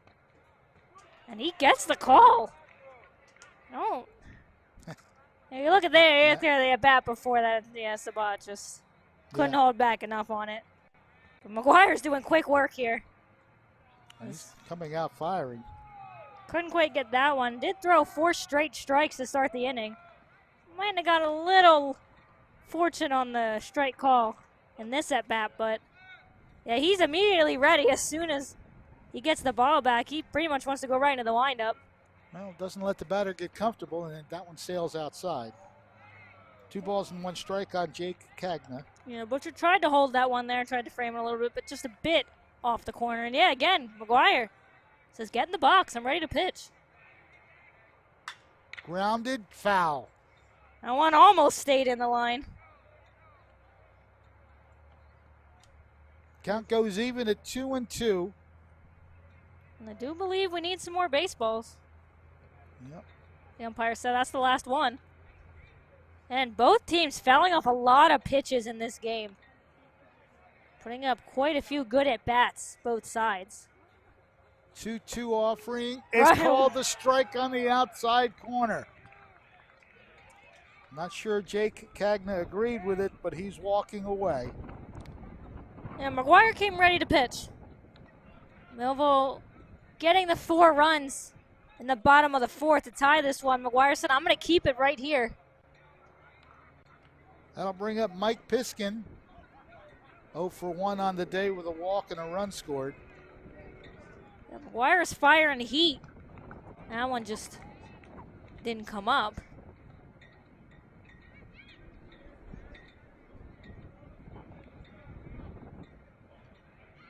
That's shot, and that's going to find the right field area for a base hit. So a 2-out single by Mike Piskin. He's on base for the 2nd time today.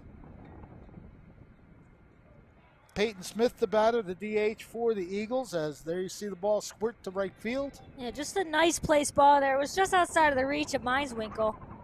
So he dove out for it, but a little bit past his glove. Peyton Smith, the DH, has walked and flied out to right. And almost gets hit. I think they wanted him to. He said, take it. Lean into it just a little. Just get on base. You see that coming at your head. You're getting out of the way every time. And that's high, 2-0. Yeah, McGuire got the first 2 outs of the inning. And we'll see what he's like out of the stretch here. He's missed on the first 2. Piskin edging off. That one's up the middle. Draws, gets there. Throw is not going to be on the bag. It gets away from Rodriguez, and it goes into the dugout. So everybody moves up 2 bases. Piskin will wind up at 3rd. Yeah, that was going to be a tough play for Draws. I'm not sure I would have ended up throwing it. Yeah, I would have just swallowed Probably should the have ball. just eaten that one, yes. Let's take a look at whether or not. I don't think he was going to get the out either way because he bobbled here too. Yeah, he double clutched. You can't quite see where the runner went. It would have been close. Would have been close, so we underestimate Draws a little. That one's fouled away. Jackson Conroy, 0 for 1 with an RBI bunt. I don't think McGuire saw that ball come into him at first. Kind of backed away like, wait, it's right there. But after retiring the first 2 batters, the next 2 get on base. So runners in scoring position here. And that one's fouled away, so 2 quick strikes on Conroy. And we need some more baseballs. We're going through the bucket today. I have a feeling after the game, Mel was going to take a trip into the forest and try and find the rest of them. Gotta imagine it's at least a handful back there. Might find one over on the soccer field over there, too. Jackson Conroy trying to keep things going for the Eagles. Ooh, McGuire thought that was going to be strike 3. He was walking off the mound. Still ahead in the count, 1-2. You got to be careful in those situations where you think that pitch is going to be there. You walk off a little bit. Grounded towards 3rd. It gets through. Draws will get the backhand. Tries to get him out at 3rd. And I think they got him, but the run scores. That'll be a single for Conroy and an RBI. And it's the lead run for Egg Harbor Township.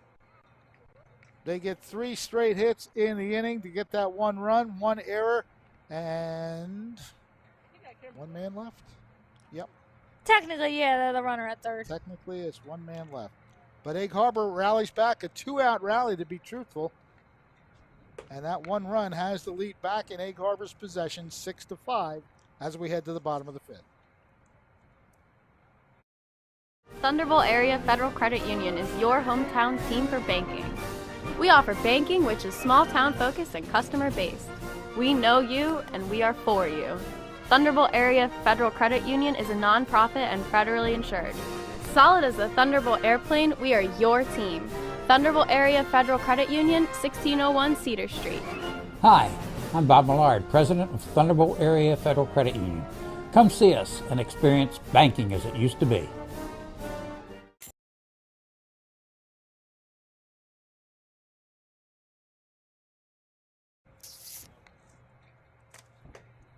Back to live action here at Mike Trout Field.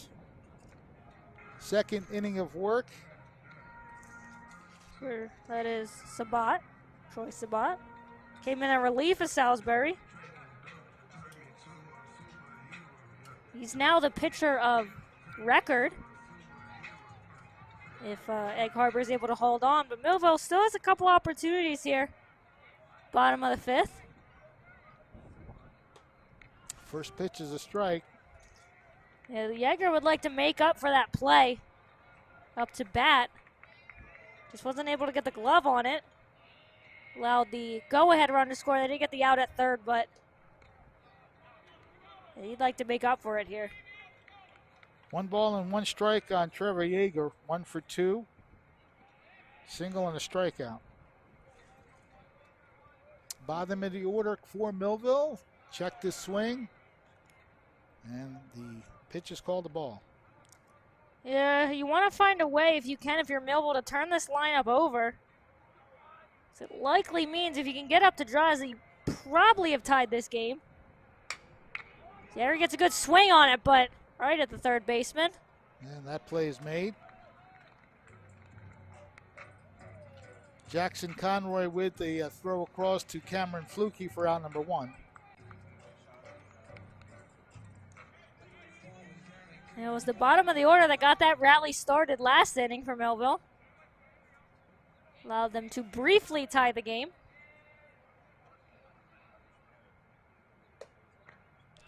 It's a tough one to lay off of, but. Jacob Butcher, the batter.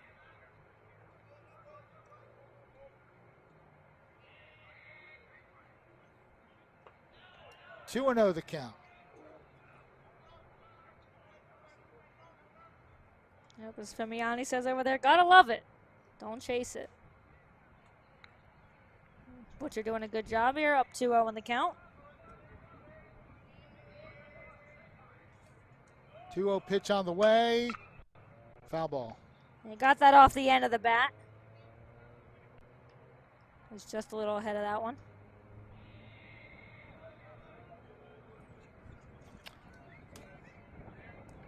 I know I could probably try to get that kind of deep voice going if I tried, but it's always fun to hear from the dugout. Swing and a miss.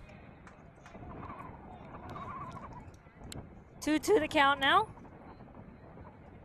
As Sabata's gotten back into the count. 2-2 pitch. Inside. Ball 3, a full count.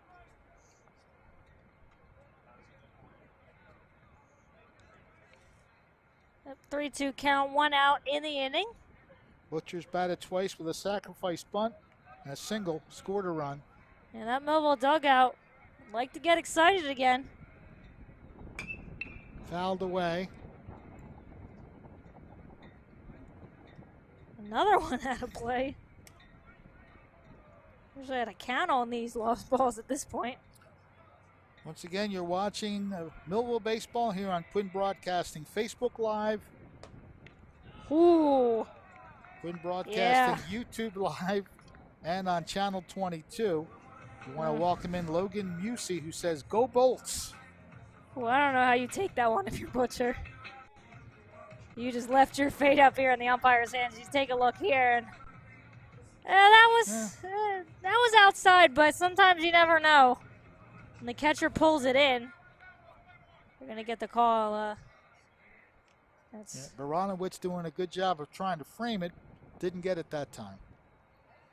Kevin Dick with a suicide squeeze successful bunt for an RBI. And he doubled his last time up for another run batted in. Again, he'd like to turn it over to Draws. At the top of the order back up. It's where Millville made things happen in the 4th inning. They want to get that run back. We get late in the ball game, bottom of the 5th. Yes, the ball wasn't really in a hurry to get that over there. So easy. Get back. Taking his lead off first base. Throw to the plate. Popped up. Is that going to... It looks like it is. And it bounces fair. They say foul. No, they say foul. I'll have to look at that. It looked like it bounced inside the stripe there. Yeah. Well, Millville might get fortunate. That's a big break for Millville.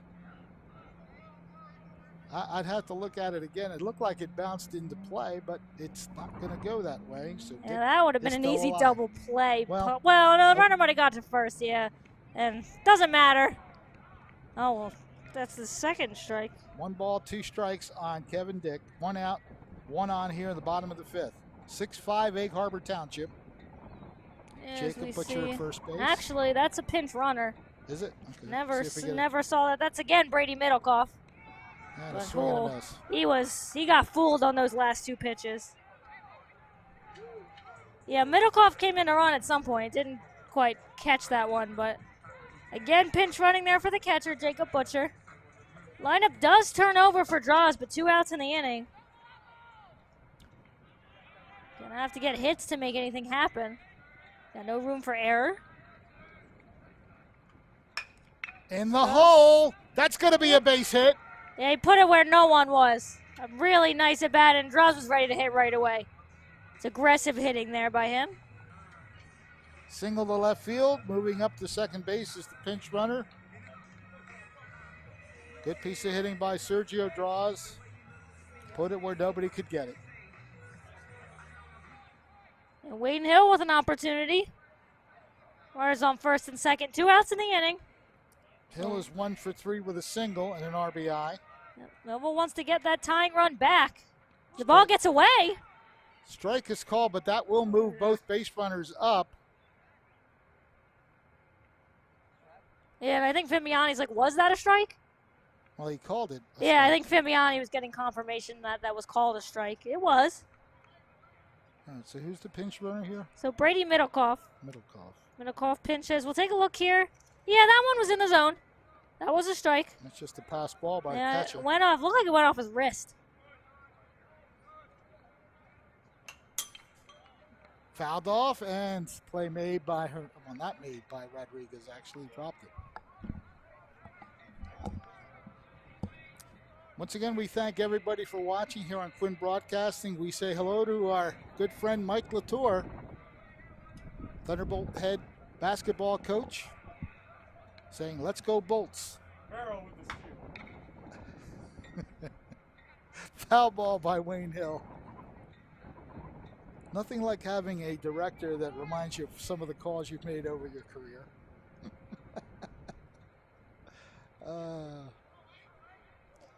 Hill battling here. He's fouled off a couple pitches. I'll tell you what. Wayne Hill battling here. 0-2 count. Fly ball. That's way up, but that's going to stay in play. Oh, and the right fielder drops it. That'll score the run, and we're tied. No, that's a lead. That both runners just scored for Millville. Oh, okay. 2 outs in the inning meant they could go all the way. Yeah, it looked like that right fielder there, Piskin, just lost that in the sun. That's a huge break for Millville. Yeah, Wayne Hill is, you see him here, it looks like he just loses it. Yeah, he almost had it too. He lost it right there. I'm a little surprised they don't say he lost that on the bobble. Yeah. Millville fortunate there. He didn't complete the carry. Okay. We're gonna go football terms. He didn't complete possession. The process of the catch leads to 2 runs for Millville. They're gonna take it any way they can get it. That's a very big error. Millville their first lead of the game. I do believe so. And that's a big one. In the hole, base hit. And that's what happens. Rodriguez singles to right. Hill goes to second. That's what happens when you keep a team alive. Lacey again with another opportunity. Millville's taking the lead on the air there by the right fielder, Mike Piskin.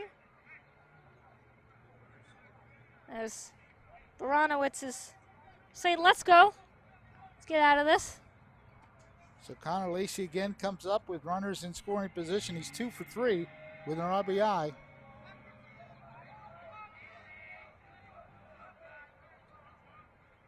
That one's lofted to right field. This time a little more comfortable. Piskin, yep. Yeah, Piskin looked a lot more comfortable on that one. That will end the inning. But it's a good one for the Thunderbolts as they get the tying and go-ahead runs. 2 runs in the inning on 2 hits, 1 very costly error, and 2 men left. So we're done with 5. It's 7-6, Millville in front for the first time today. Life puts a lot of demands on us. There's our jobs, those community and charity projects, our friends and the demands of the family, Happy birthday. Birthdays and homework, the upkeep and maintenance of our homes, cars and possessions. Maybe it's time to really weigh out the things of greater importance, our relationship with God. Let us help you. New Life Church, Millville, New Jersey. High school baseball. It's live on Twin Broadcasting.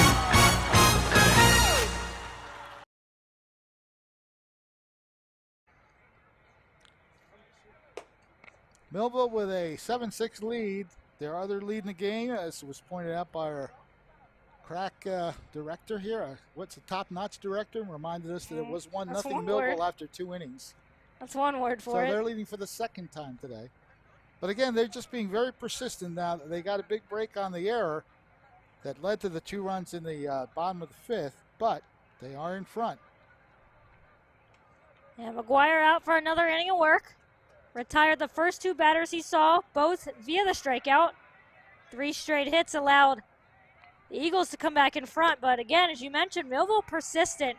I think we've had runs scored in the last 2, at least last 2 innings apiece for both Millville and Egg Harbor. That one's loudly hit, but draws pretty sure over there. Yep, right at him and draws usually pretty much on the spot. If you're going to hit it right at him, he's going to make the play. So Thies is out for the first out of the inning. That'll bring up the top of the order. Joey Velarde now batting. As we watch Draws handle this one perfectly. Ground ball right at the shortstop, and Draws gets it across in plenty of time.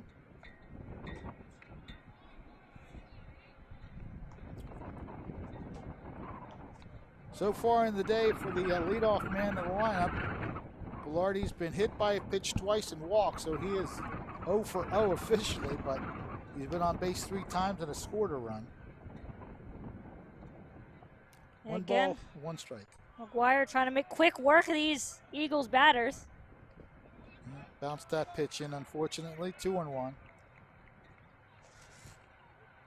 As we often say, you want to close out inning. Once you get the lead like the Millville Thunderbolts did with the fortunate error that led to the 2 runs that put them in front, you want to get a nice quick inning from your pitcher and defense. Right down Broadway. A good job by Butcher, just placing it perfectly there for McGuire. Count even at 2-2 as we're in the top of the 6th inning. A 7-6 lead for the home team. Foul ball down that's the right way. field line. That's that one I saw this time. That one, I don't know if they're going to find that one. Must be about a dozen balls out in that area. I have a feeling we're going to have a nice scavenger hunt later to find them. 2-2 pitch. Swing and a miss. Another strikeout for McGuire. That's 3. And again, has the first 2 batters of the inning out. Needs to find a way to close it this time. And that should have struck out the first 2 batters in the 5th inning. 3 straight hits. Gave the Eagles the lead, but again, McGuire, another chance to shut things down. Bouncing that pitch in. He's got a lot of adrenaline running right now. He's not wasting any time. He's not wasting any heat, that's for sure. 1-0 pitch. That one bouncing in as well. Yeah, another situation. I think this was similar to what happened to him the last time. Got the strikes, and the umpire handed him a baseball. He's going to have a conversation. McGuire's laughing, though, so I think just giving him a new baseball.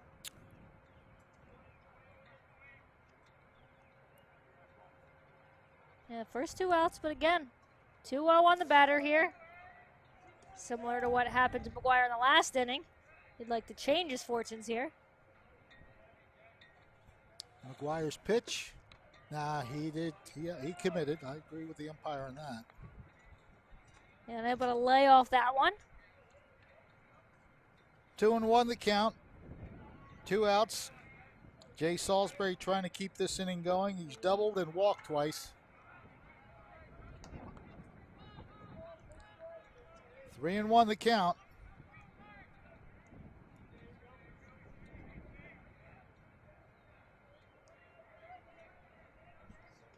And he bounces that one in.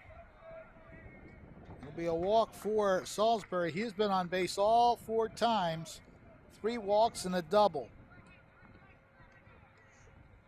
McGuire's going to get a new ball, and he's going to get another opportunity to end this inning.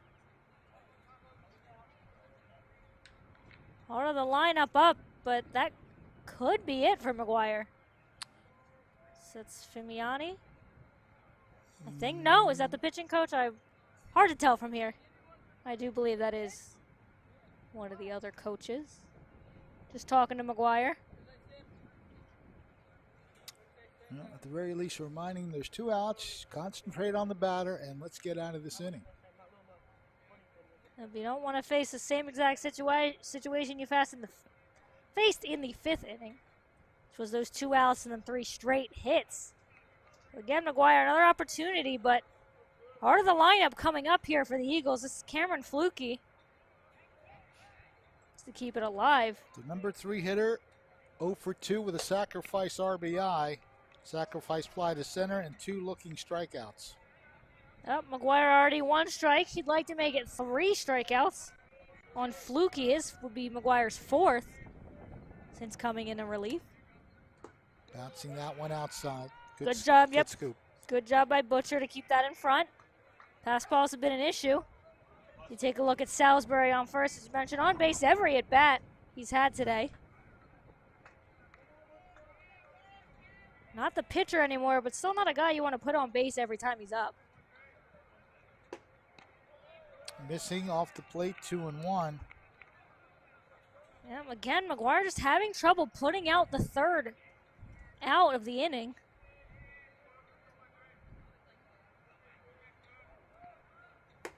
Way up high.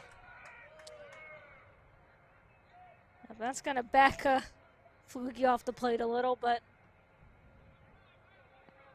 McGuire's struggling again to get the 3rd out of the inning. Millville has the lead this time around. They want to keep it. McGuire's got to dig deep now. Don't want to walk another one. And he does. So that'll move Salisbury into scoring position at 2nd. And McGuire's looking in the dugout, and yeah, I think now that's going to do it. As let's see if Millville decides to bring in now. I think we are. Yep, looks like the ball's going to get it handed right to Draws. Yeah, we're going to have a couple fielding changes here, I believe. So McGuire's going to come out. Lacey's going to come in to pitch, actually. I believe that's... No, the ball got handed to Draws. He's going to pitch. Lacey's going to go to 3rd, I assume. I'm going to think Yeager's going to move to short. So we have a pitching change for the Thunderbolts, and in the top of the 6th inning, 2 outs, 7-6. Millville leads. We'll be back in a moment.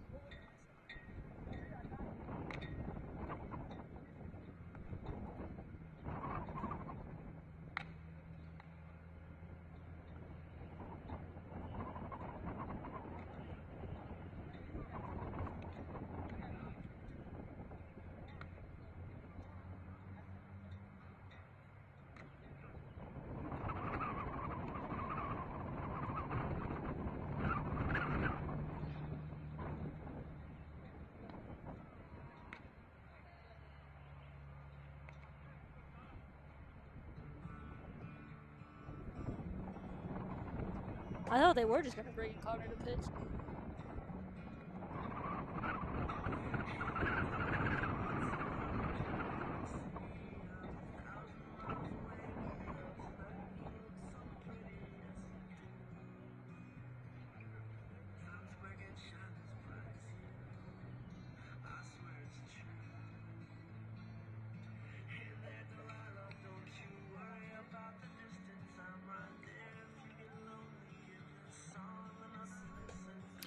Back here at Mike Trout Field as we're in the top of the 6th inning.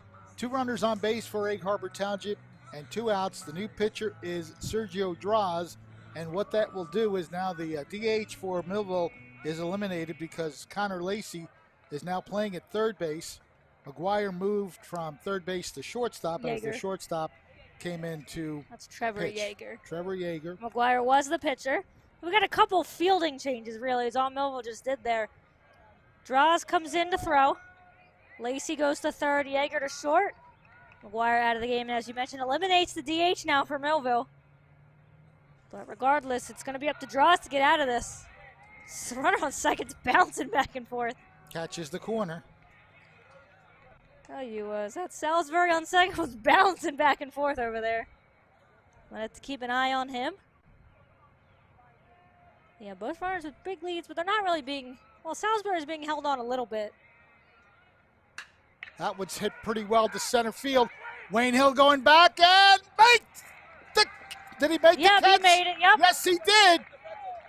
That wasn't exactly a great reaction. He turned around and looked like he was looking for the ball. He turned around, he'd smack the fence. The smile tells you that he made quite a play. Tip of the cap by the center fielder, and Millville avoids a big, big hit here as we'll watch it again.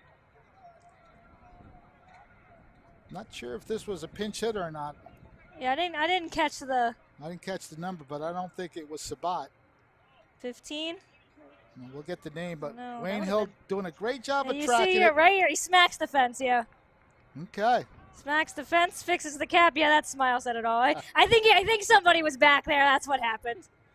Yeah, you see someone back there, and yeah, that's gonna excite the Millville fans and players here.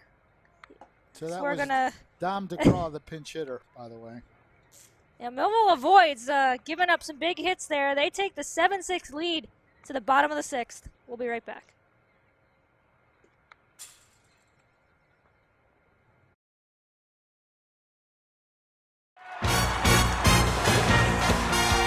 High school baseball.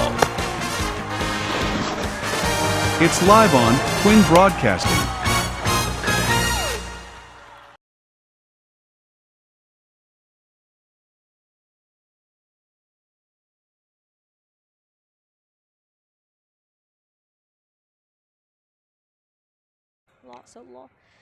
Another pitching change, this one for Egg Harbor Township. Lawson McIntosh in relief of Troy Sabat. Yes, Sabat was pinch hit for in that inning. Didn't quite catch it until after, but we saw that, we would have known that would have signaled the end of the pitching for him. But yeah, Millville avoiding what could have been a really big hit there by Egg Harbor. Keep the 7-6 lead, so they have a chance to add on to it here. Yeah, Dom DeGraw really did put a charge into it, but Wayne Hill made it look easy. Just getting back there and making an over-the-head catch. Caden Mulheron will come up to bat now. And Millville still holding that 1-run lead. They'd like to get at least another. As pitching has been a little bit of an adventure for them in the past 2 innings. You want to make it as easy as possible on, if Draws closes it out, I have to think Draws probably comes back out. Yeah. He got the out he needed on the first batter. Yeah, being the 4th pitcher of the day for Millville. You don't think Millville wants to empty their whole bullpen. We'll see if Mulheron can start off the inning for Millville. Oh, he got around on that one, yeah, but that one's honestly got to be by the softball field. As the JV field back there moved it down to the end of the complex. I'd be surprised if that made it over there, though. 0 for 2 with a walk, or excuse me, a hit by pitch His last time up is Caden Mulheron. And Magadash almost coming out of his shoes on that one. Again, an insurance run or two would be nice to have if you're the Thunderbolts. Leading by just one as we are in the bottom of the 6th. And McIntosh is trying to give it everything he's got. He tried to put a lot of heat behind that one, but missed way outside. 2 balls and 1 strike. Perfect day for baseball. Perhaps started on the hot side, the muggy side, but it's really nice right now. And Mulheron just unable to get a full head of the bat on that one. 2 balls and 2 strikes as we look at the Egg Harbor Township fielding situation. And you can see the shadows going across the field as well. And make it a little bit easier if the ball's in the air. Pitch on the way. Breaking pitch does not get the strike zone, so it's a full count. And that's a good job by Mulheron to lay off, because that one looked like it was going to be a juicy one to hit, but just didn't come down enough. 3-2 the count. Fouled away. Yeah, Mulheron's not happy with himself on that one. He wanted that.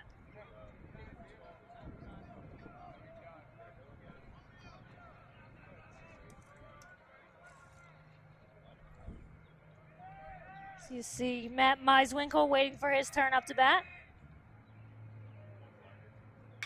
Chopper foul. Mulheron battling. Mulheron is getting his money's worth in this plate appearance.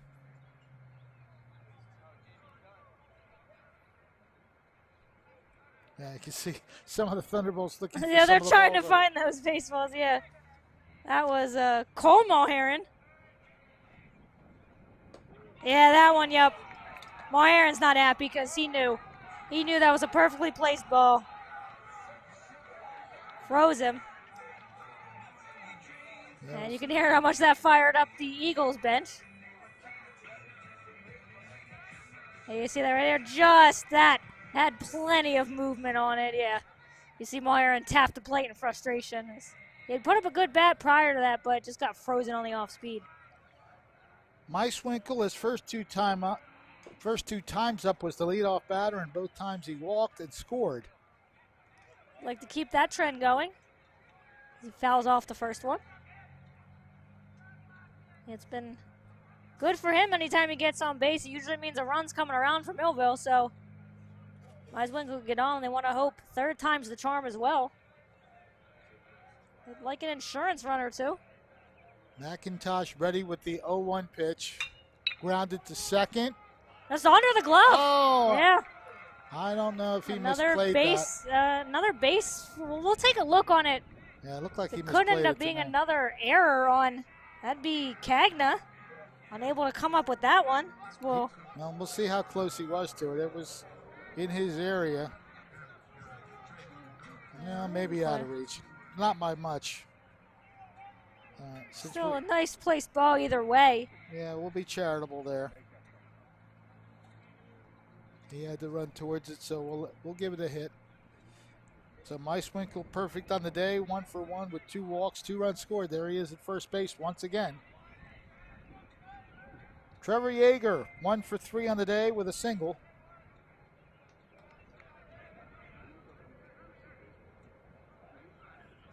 Outside. And the catcher there looking Meiswinkle back.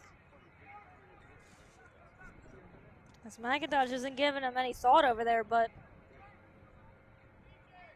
Ronowins wants to keep him close. If you take a look at him there. It's a couple steps off. Not too much, though. McIntosh comes to the plate and gets the strike. Now, McIntosh isn't exactly worried about Meiswinkle over there, so I wonder if Meiswinkle's just taking a couple and could take off because, yeah, the pitcher's not paying him any mind. Well, he does look over, but he does throw back, and I don't. For a second, I couldn't tell if he even throw it. He's bounced that over. But yeah, I have a feeling. And catch that from Fimiani, I believe we're going to have, after this batter, I believe Butcher is going to get a pinch hit for. I believe I heard, yep, that's CJ Stanek, who if Yeager is able to keep out of the double play, Stanek will come up to bat. Remember a big hit he had in one of Millville's last wins that we had here. Yeager wants to get him up to bat. 1-2 pitch is way outside. Count evens at 2 balls and 2 strikes. And what'll be interesting to see is if they are indeed taking Butcher out. I don't know, I would assume that means he's done behind the plate. Well, they may move Dick to the catcher spot. That could be what we see, yeah. Millville's already made a couple fielding adjustments, so. Count is full now on Trevor Yeager. 1 on and 1 out here at the bottom of the 6th inning for the Thunderbolts, up by a run. You see Stanek there. Likely to get a chance here. Now Parker Swift told me it's Staniak. Staniak. Up the middle, this could be 2. I don't think, it's bobbled. And nobody's going to be out. So he will get a chance to hit. Fielding has been an adventure for the Eagles in this one. Well, that is that's not the starting shortstop, to be fair. He was injured in the first inning. And as Yamiani's going to let the umpire know we've got a pinch hitter. And we're going to have a meeting here at the mound as well. Yeah, one of the assistant coaches calling his entire infield forward. As they've had a couple. Well, that for sure is an error. Yeah. Well, we weren't really sure about the other one. Could have been a base hit because he did have to range quite a bit, but regardless, Eagles aren't happy with the way their fielding has gone recently, as you see here. A lot of not very happy faces in that meeting right there. Yeah, they don't want to give up any more runs. They trail by 1 and only have 3 outs left. Take a look at Millville there. So in their own little meeting. 1 out in the inning. Runners on 1st and 2nd. Pinch hitter up to bat here for Millville. Good chance of breaking this open a little bit. Up to CJ. We'll go with CJ on this one. Gave us, I think, one of our best interviews of the season a couple games ago. He can make something happen here. Maybe we give him another one. See, and we heard he was waiting for that moment. And he delivered, so we'll see if he can deliver up to bat. And there that's it is. well hit. Hit made deep to left field. It's off the base of the fence. 1 run will score easily. It will be an RBI double for the pinch hitter, Staniak, and he does a little dance at second base as well. Yeah, when he's gotten his opportunities this season, he's delivered for Millville. Laser beam to the fence in left field for that man right there, and it's now 8-6. And I think Fimiani's over there explaining what's going to happen now. I don't know if they wanted a pinch run for him. The umpire looked like he was saying no to something. Yeah. Fimiani. Oh, they're trying to confirm that he's not the catcher now. Yeah, I think Fimiani was just getting an explanation on what was going to happen.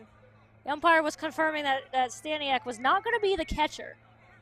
So I wonder if they couldn't pinch run for him. I'm not sure what the exact situation was, but I think Fimiani was just looking for clarification. Kevin Dick at the plate with a chance to really get things going. Turns on this one. That's going to find some green. To the fence again. 2 runs will score. And this will be an RBI double by Kevin Dick. A 2-run double, we should say. And Millville's blown it open. 10-6. Let me tell you, if we get the replay on that, I know they had to hold up at third there, did Yeager. Staniak, he was almost right behind him. You know, Millville having an inning here.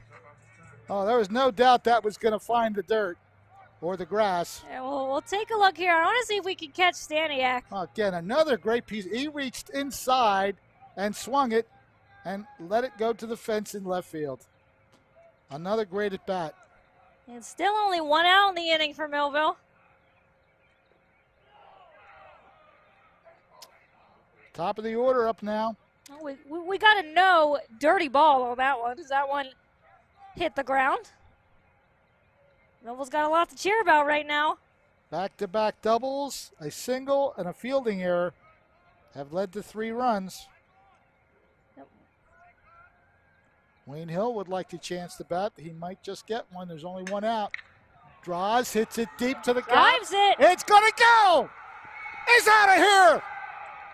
Sergio Draws drills it to left center field for a 2-run bomb, and the Thunderbolts have erupted. It is now 12-6. Yeah, Millville's pumped. Now watch this celebration at home plate. With authority, steps on home plate. Boom goes the dynamite is the phrase, and that is definitely quite a spark. The banana hat is in place for the home run, and Millville has erupted. 5 runs in the inning now. Hey, take a look here. Draws wasted no time here. Went up for that one, too. And that one just carried. So those pitches, you see a lot of batters go after that high heat, and that's usually why, because if they can get the bat on that one, it's going to carry.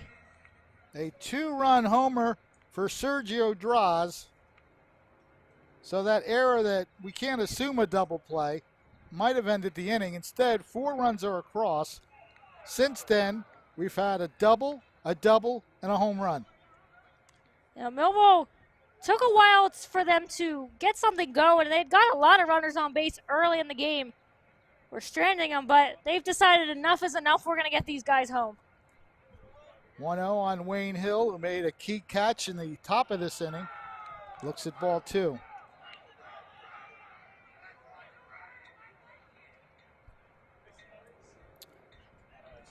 The Thunderbolts have taken a big bite out of McIntosh. And yes, that is an apple. Yes, you can groan all you want, but you would have liked to say it. It was the fact that I didn't even realize the joke at first. Uh-huh. So I was like, what do you mean? And then right before you said it, I was like, oh, yeah. Gotta have some fun. Well, Millville's having a lot of it. You can hear him over there. They'd like to keep the inning alive, too. Already got a 6-run lead now. They've blown it open. Wayne Hill now with a 2-1 count. Just 1 out in the inning, 5 runs.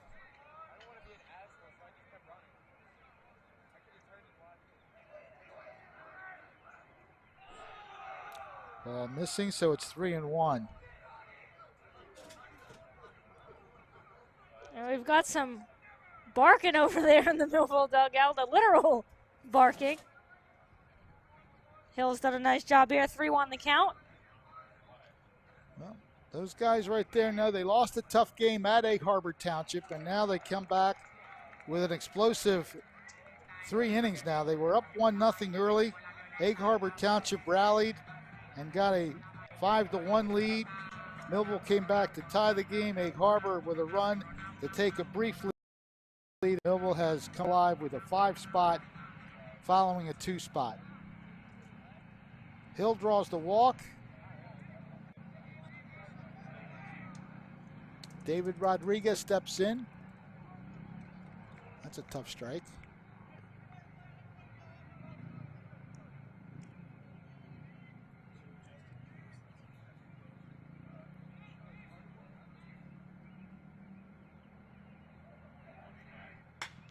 That's pretty well hit. Center fielder is trying to field. find it, but Yep. you didn't really have to move much for it. Right in his tracks. So that's the 2nd out of the inning. That brings up Connor Lacey, who's now the 3rd baseman. He came in on the pitching change for Millville. We mentioned no more DH. Lacey moving to the field, Draws moving to pitch, and Yeager to short. Lacey already's had a big hit in this inning, or in this game, I should say. Inside, gets away, and Hill moves up to second base. Throw will not be anywhere near in time. Yeah, I don't know why the throw was even made. Wayne Hill, once he's off, and he had a big lead already, you're not going to get him. All you're risking there is if Wayne don't go in the third. Lacey's 2 for 4, 2 singles and an RBI. He asks for time and gets it just before the pitch. Yeah, good job by Lacey's. McIntosh was taking a little bit longer than he liked. Actually didn't even get into the windup until after Lacey was out of the box. Almost didn't look like he was going to get the timeout call, but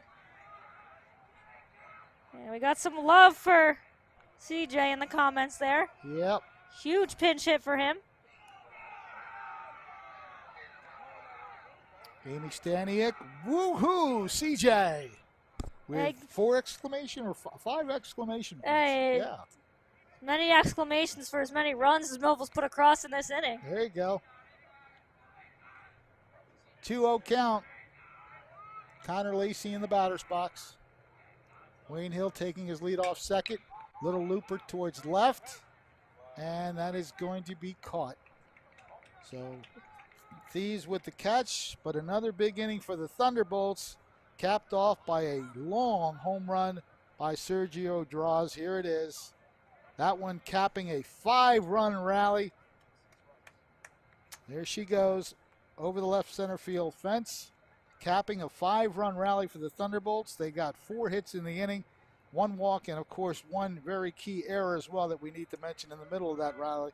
But Millville with a 5 spot here leads it after 6 innings, 12-6. Come on home, son.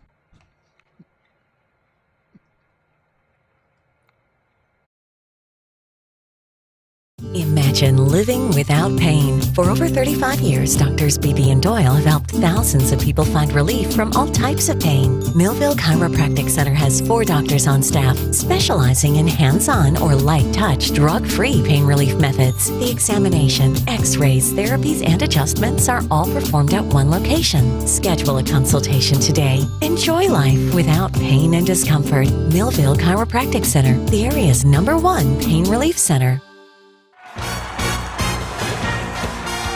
High school baseball. It's live on Twin Broadcasting.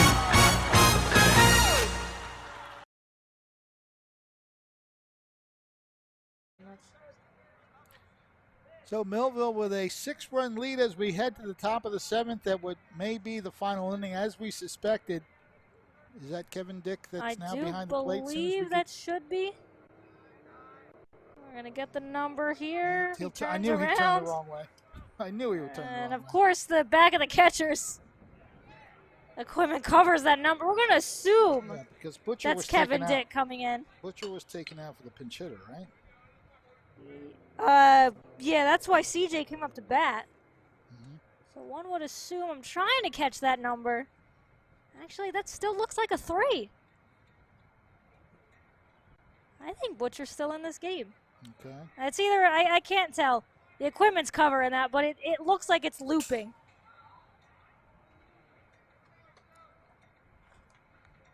I'm trying to catch the left fielder. That would help us. Yeah.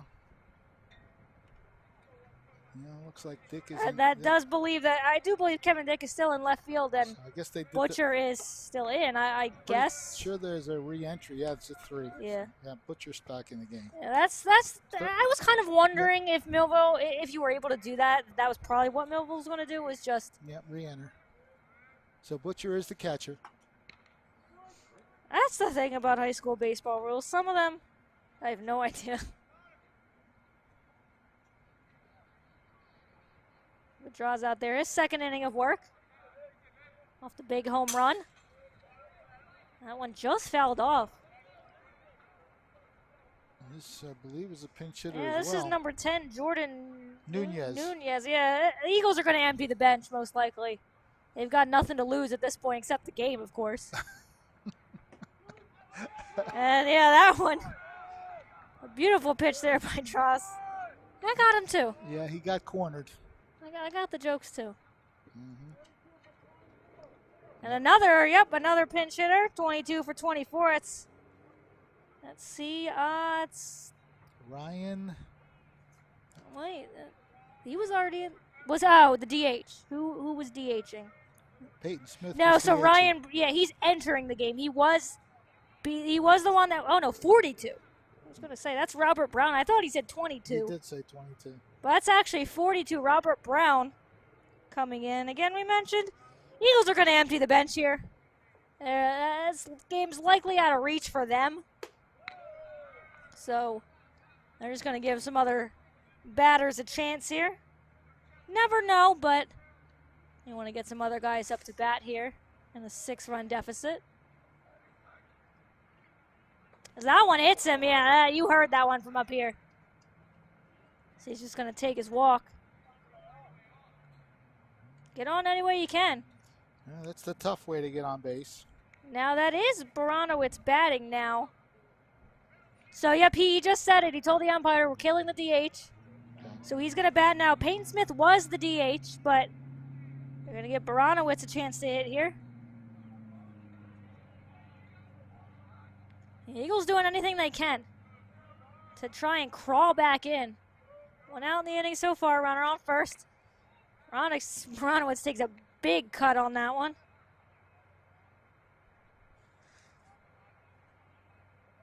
One strike pitch coming from Draws as the runner edges off first base.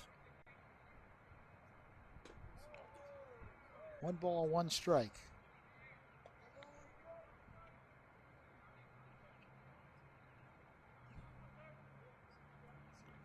Robert Brown is the man at first base after getting hit by a pitch. Draws, loses his hat, and does not get the strike zone either. 2 balls and 1 strike.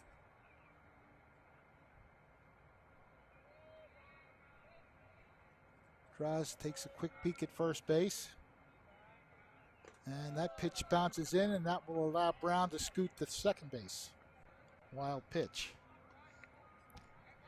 Big lead to work with here for Draws, but you don't want to give runners the free pass. He already hit 1 batter in the inning. He's in danger of walking another. Just 1 out in the inning. You saw the rally that Millville put together. Doesn't mean Eagles can't do the same, but a big cut again there by Baranowitz. Might have helped Draws out a little bit. Not sure if that one was in the strike zone or not. So take a look at Brown there on second now. Full count on the batter. 1 out in the inning. That's pretty well hit, but foul. Yeah, the third base coach thought about it. He thought about reaching out for that one, but I think a wise decision to pull back because that one was going to hurt. So another 3-2 pitch coming from Sergio Draws.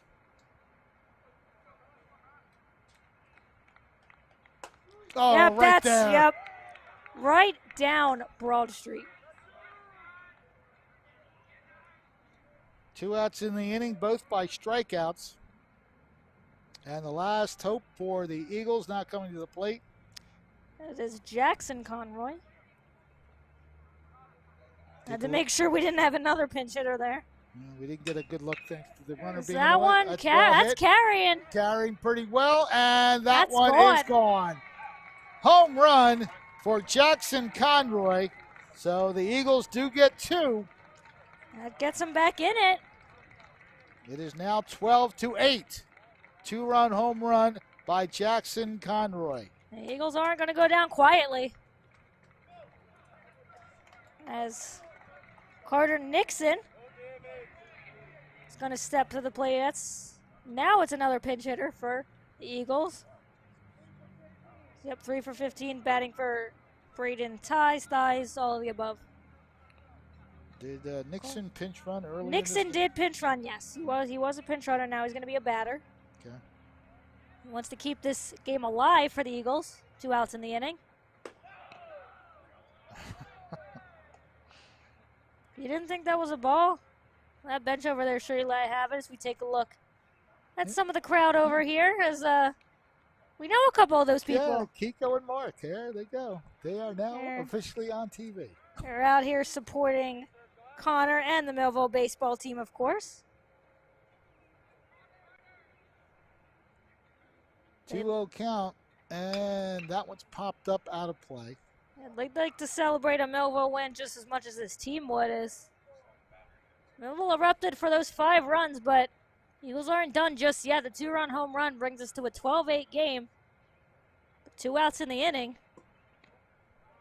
And Droz, that's a tough one. Droz now behind, 3-1. Wants to finish this game off. You see some of the JV team over to support varsity. So their game's done over there.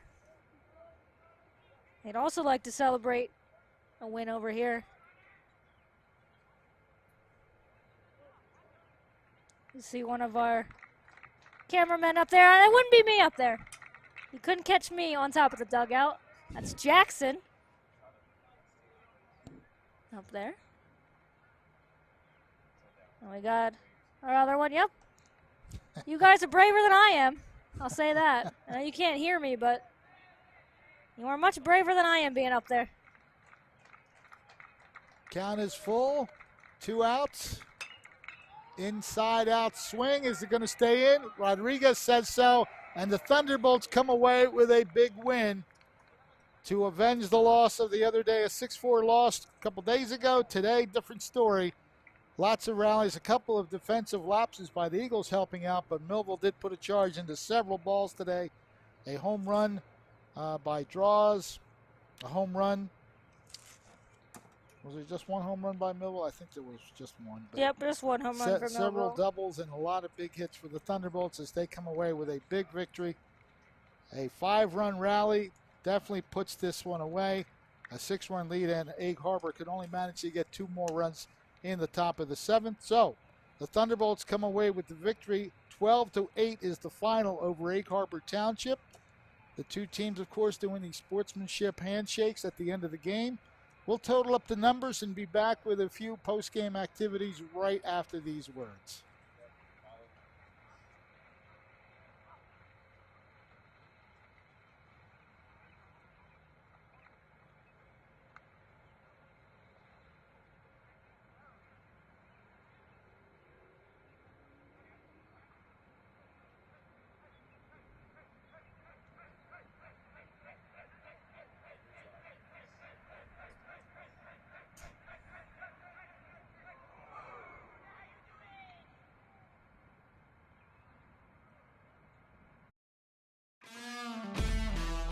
In South Jersey, we do things our own way.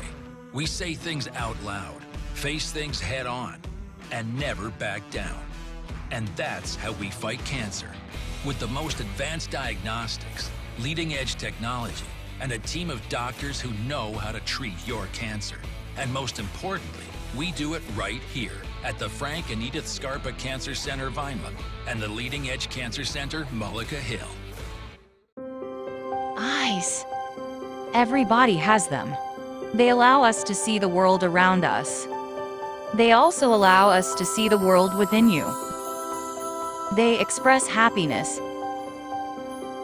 sadness, uncertainty, doubt, and fear. Shouldn't they express the love of Jesus to all who look into your eyes? If you don't know Jesus, we can introduce you to him every Sunday morning. New Life Church, Millville, New Jersey. At Mintz Insurance, we're proud to have been serving our customers for nearly 80 years, offering 30 different insurance products for your auto, home, and business. And to help ensure that you're getting the best rates possible, we give you up to 3 quotes for every policy, so you can choose what's right for you. At Mintz, we're part of the community, local representatives, supporting events, and proud of it. It's part of who we are. Mintz Insurance. Call today and find out how we can help you save on insurance, or visit us at mintzinsurance.com. High school baseball. It's live on Twin Broadcasting.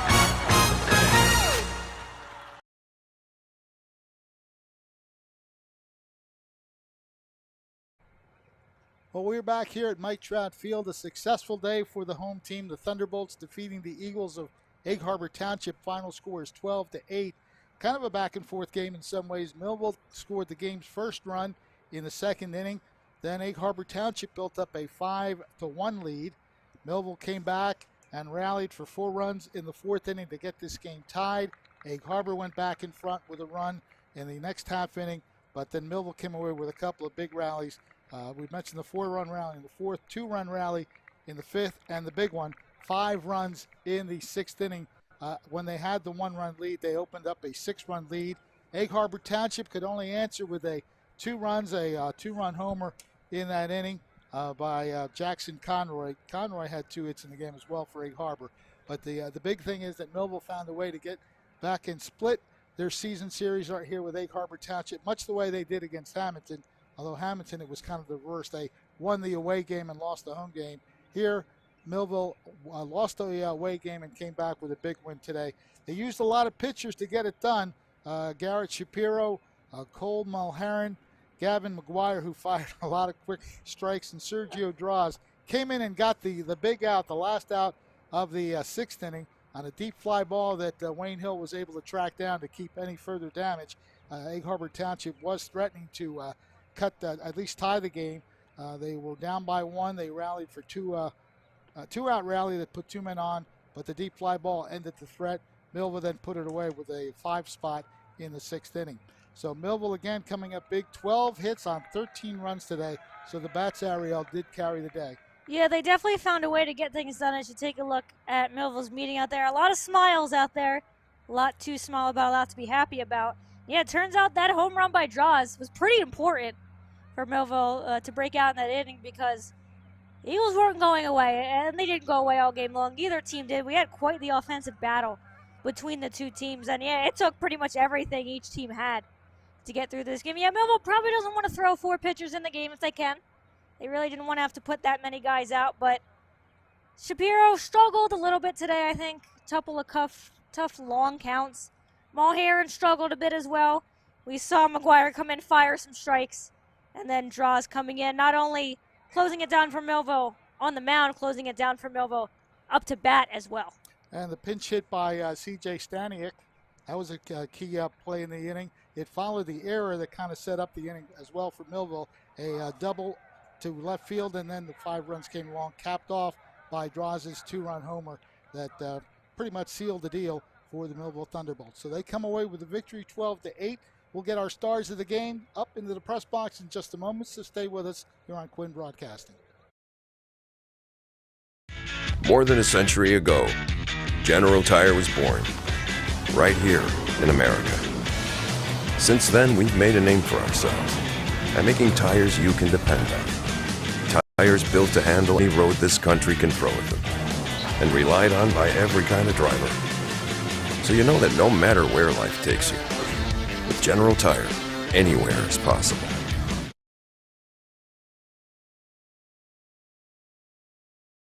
Thunderbolt Area Federal Credit Union is your hometown team for banking.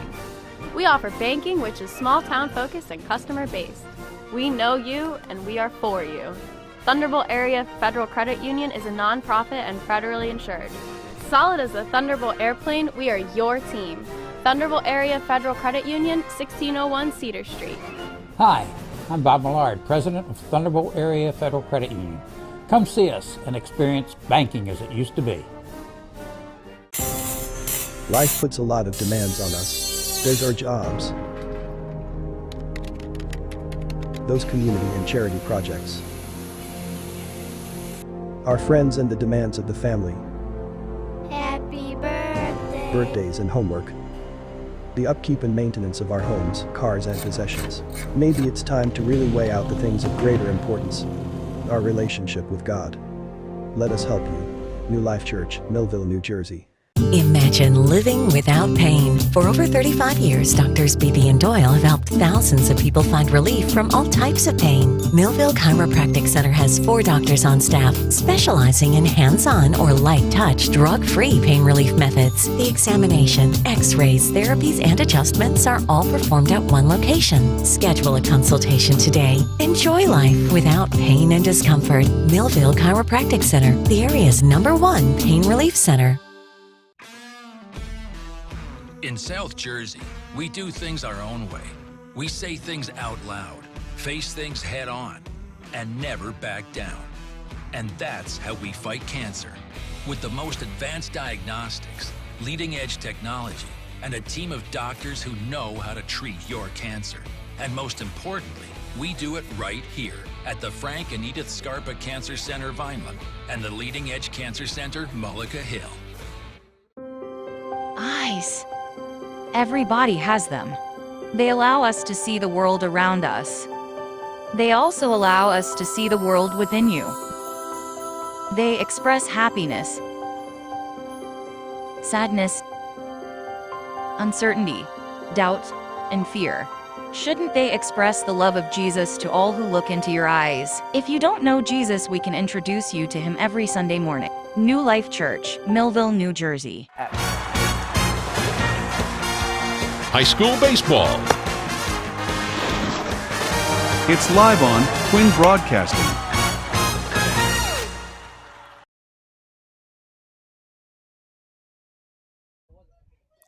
Back here at Mike Trout Field. Nice 12-8 to win here for the Thunderbolts. Ariel Melendez here. Alongside one of our stars of the game, Sergio Draz.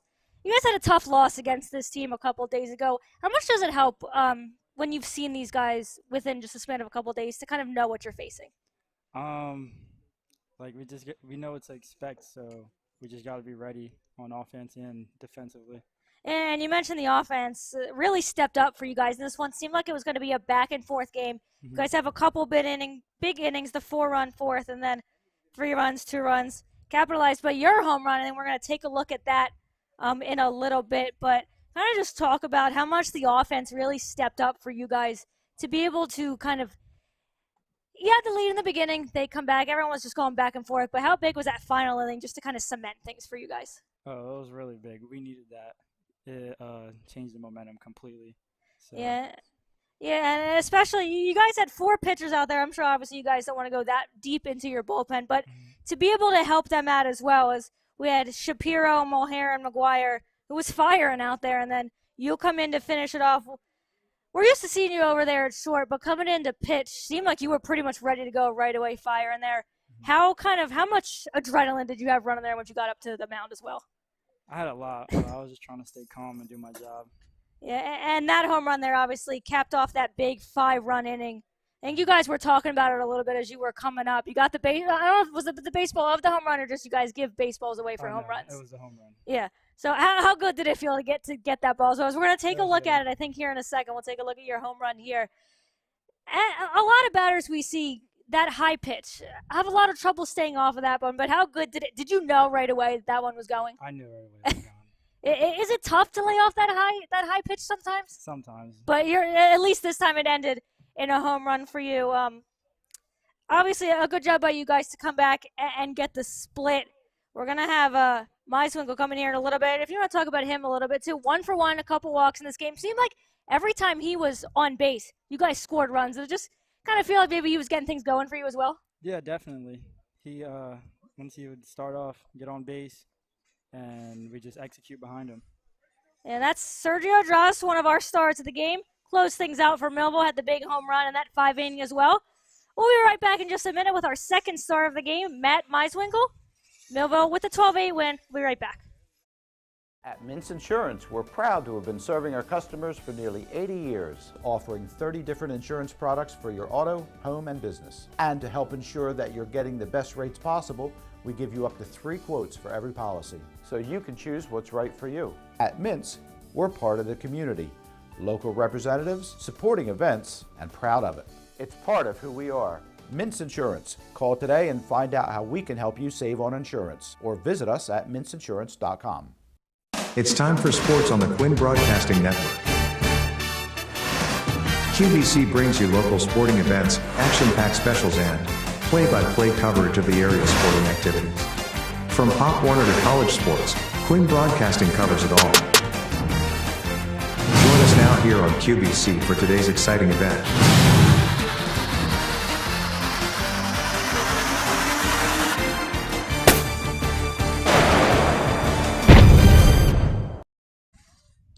We're back here at Mike Trout Field. Our second star of the game, Matt Meiswinkle, the second baseman for the Thunderbolts.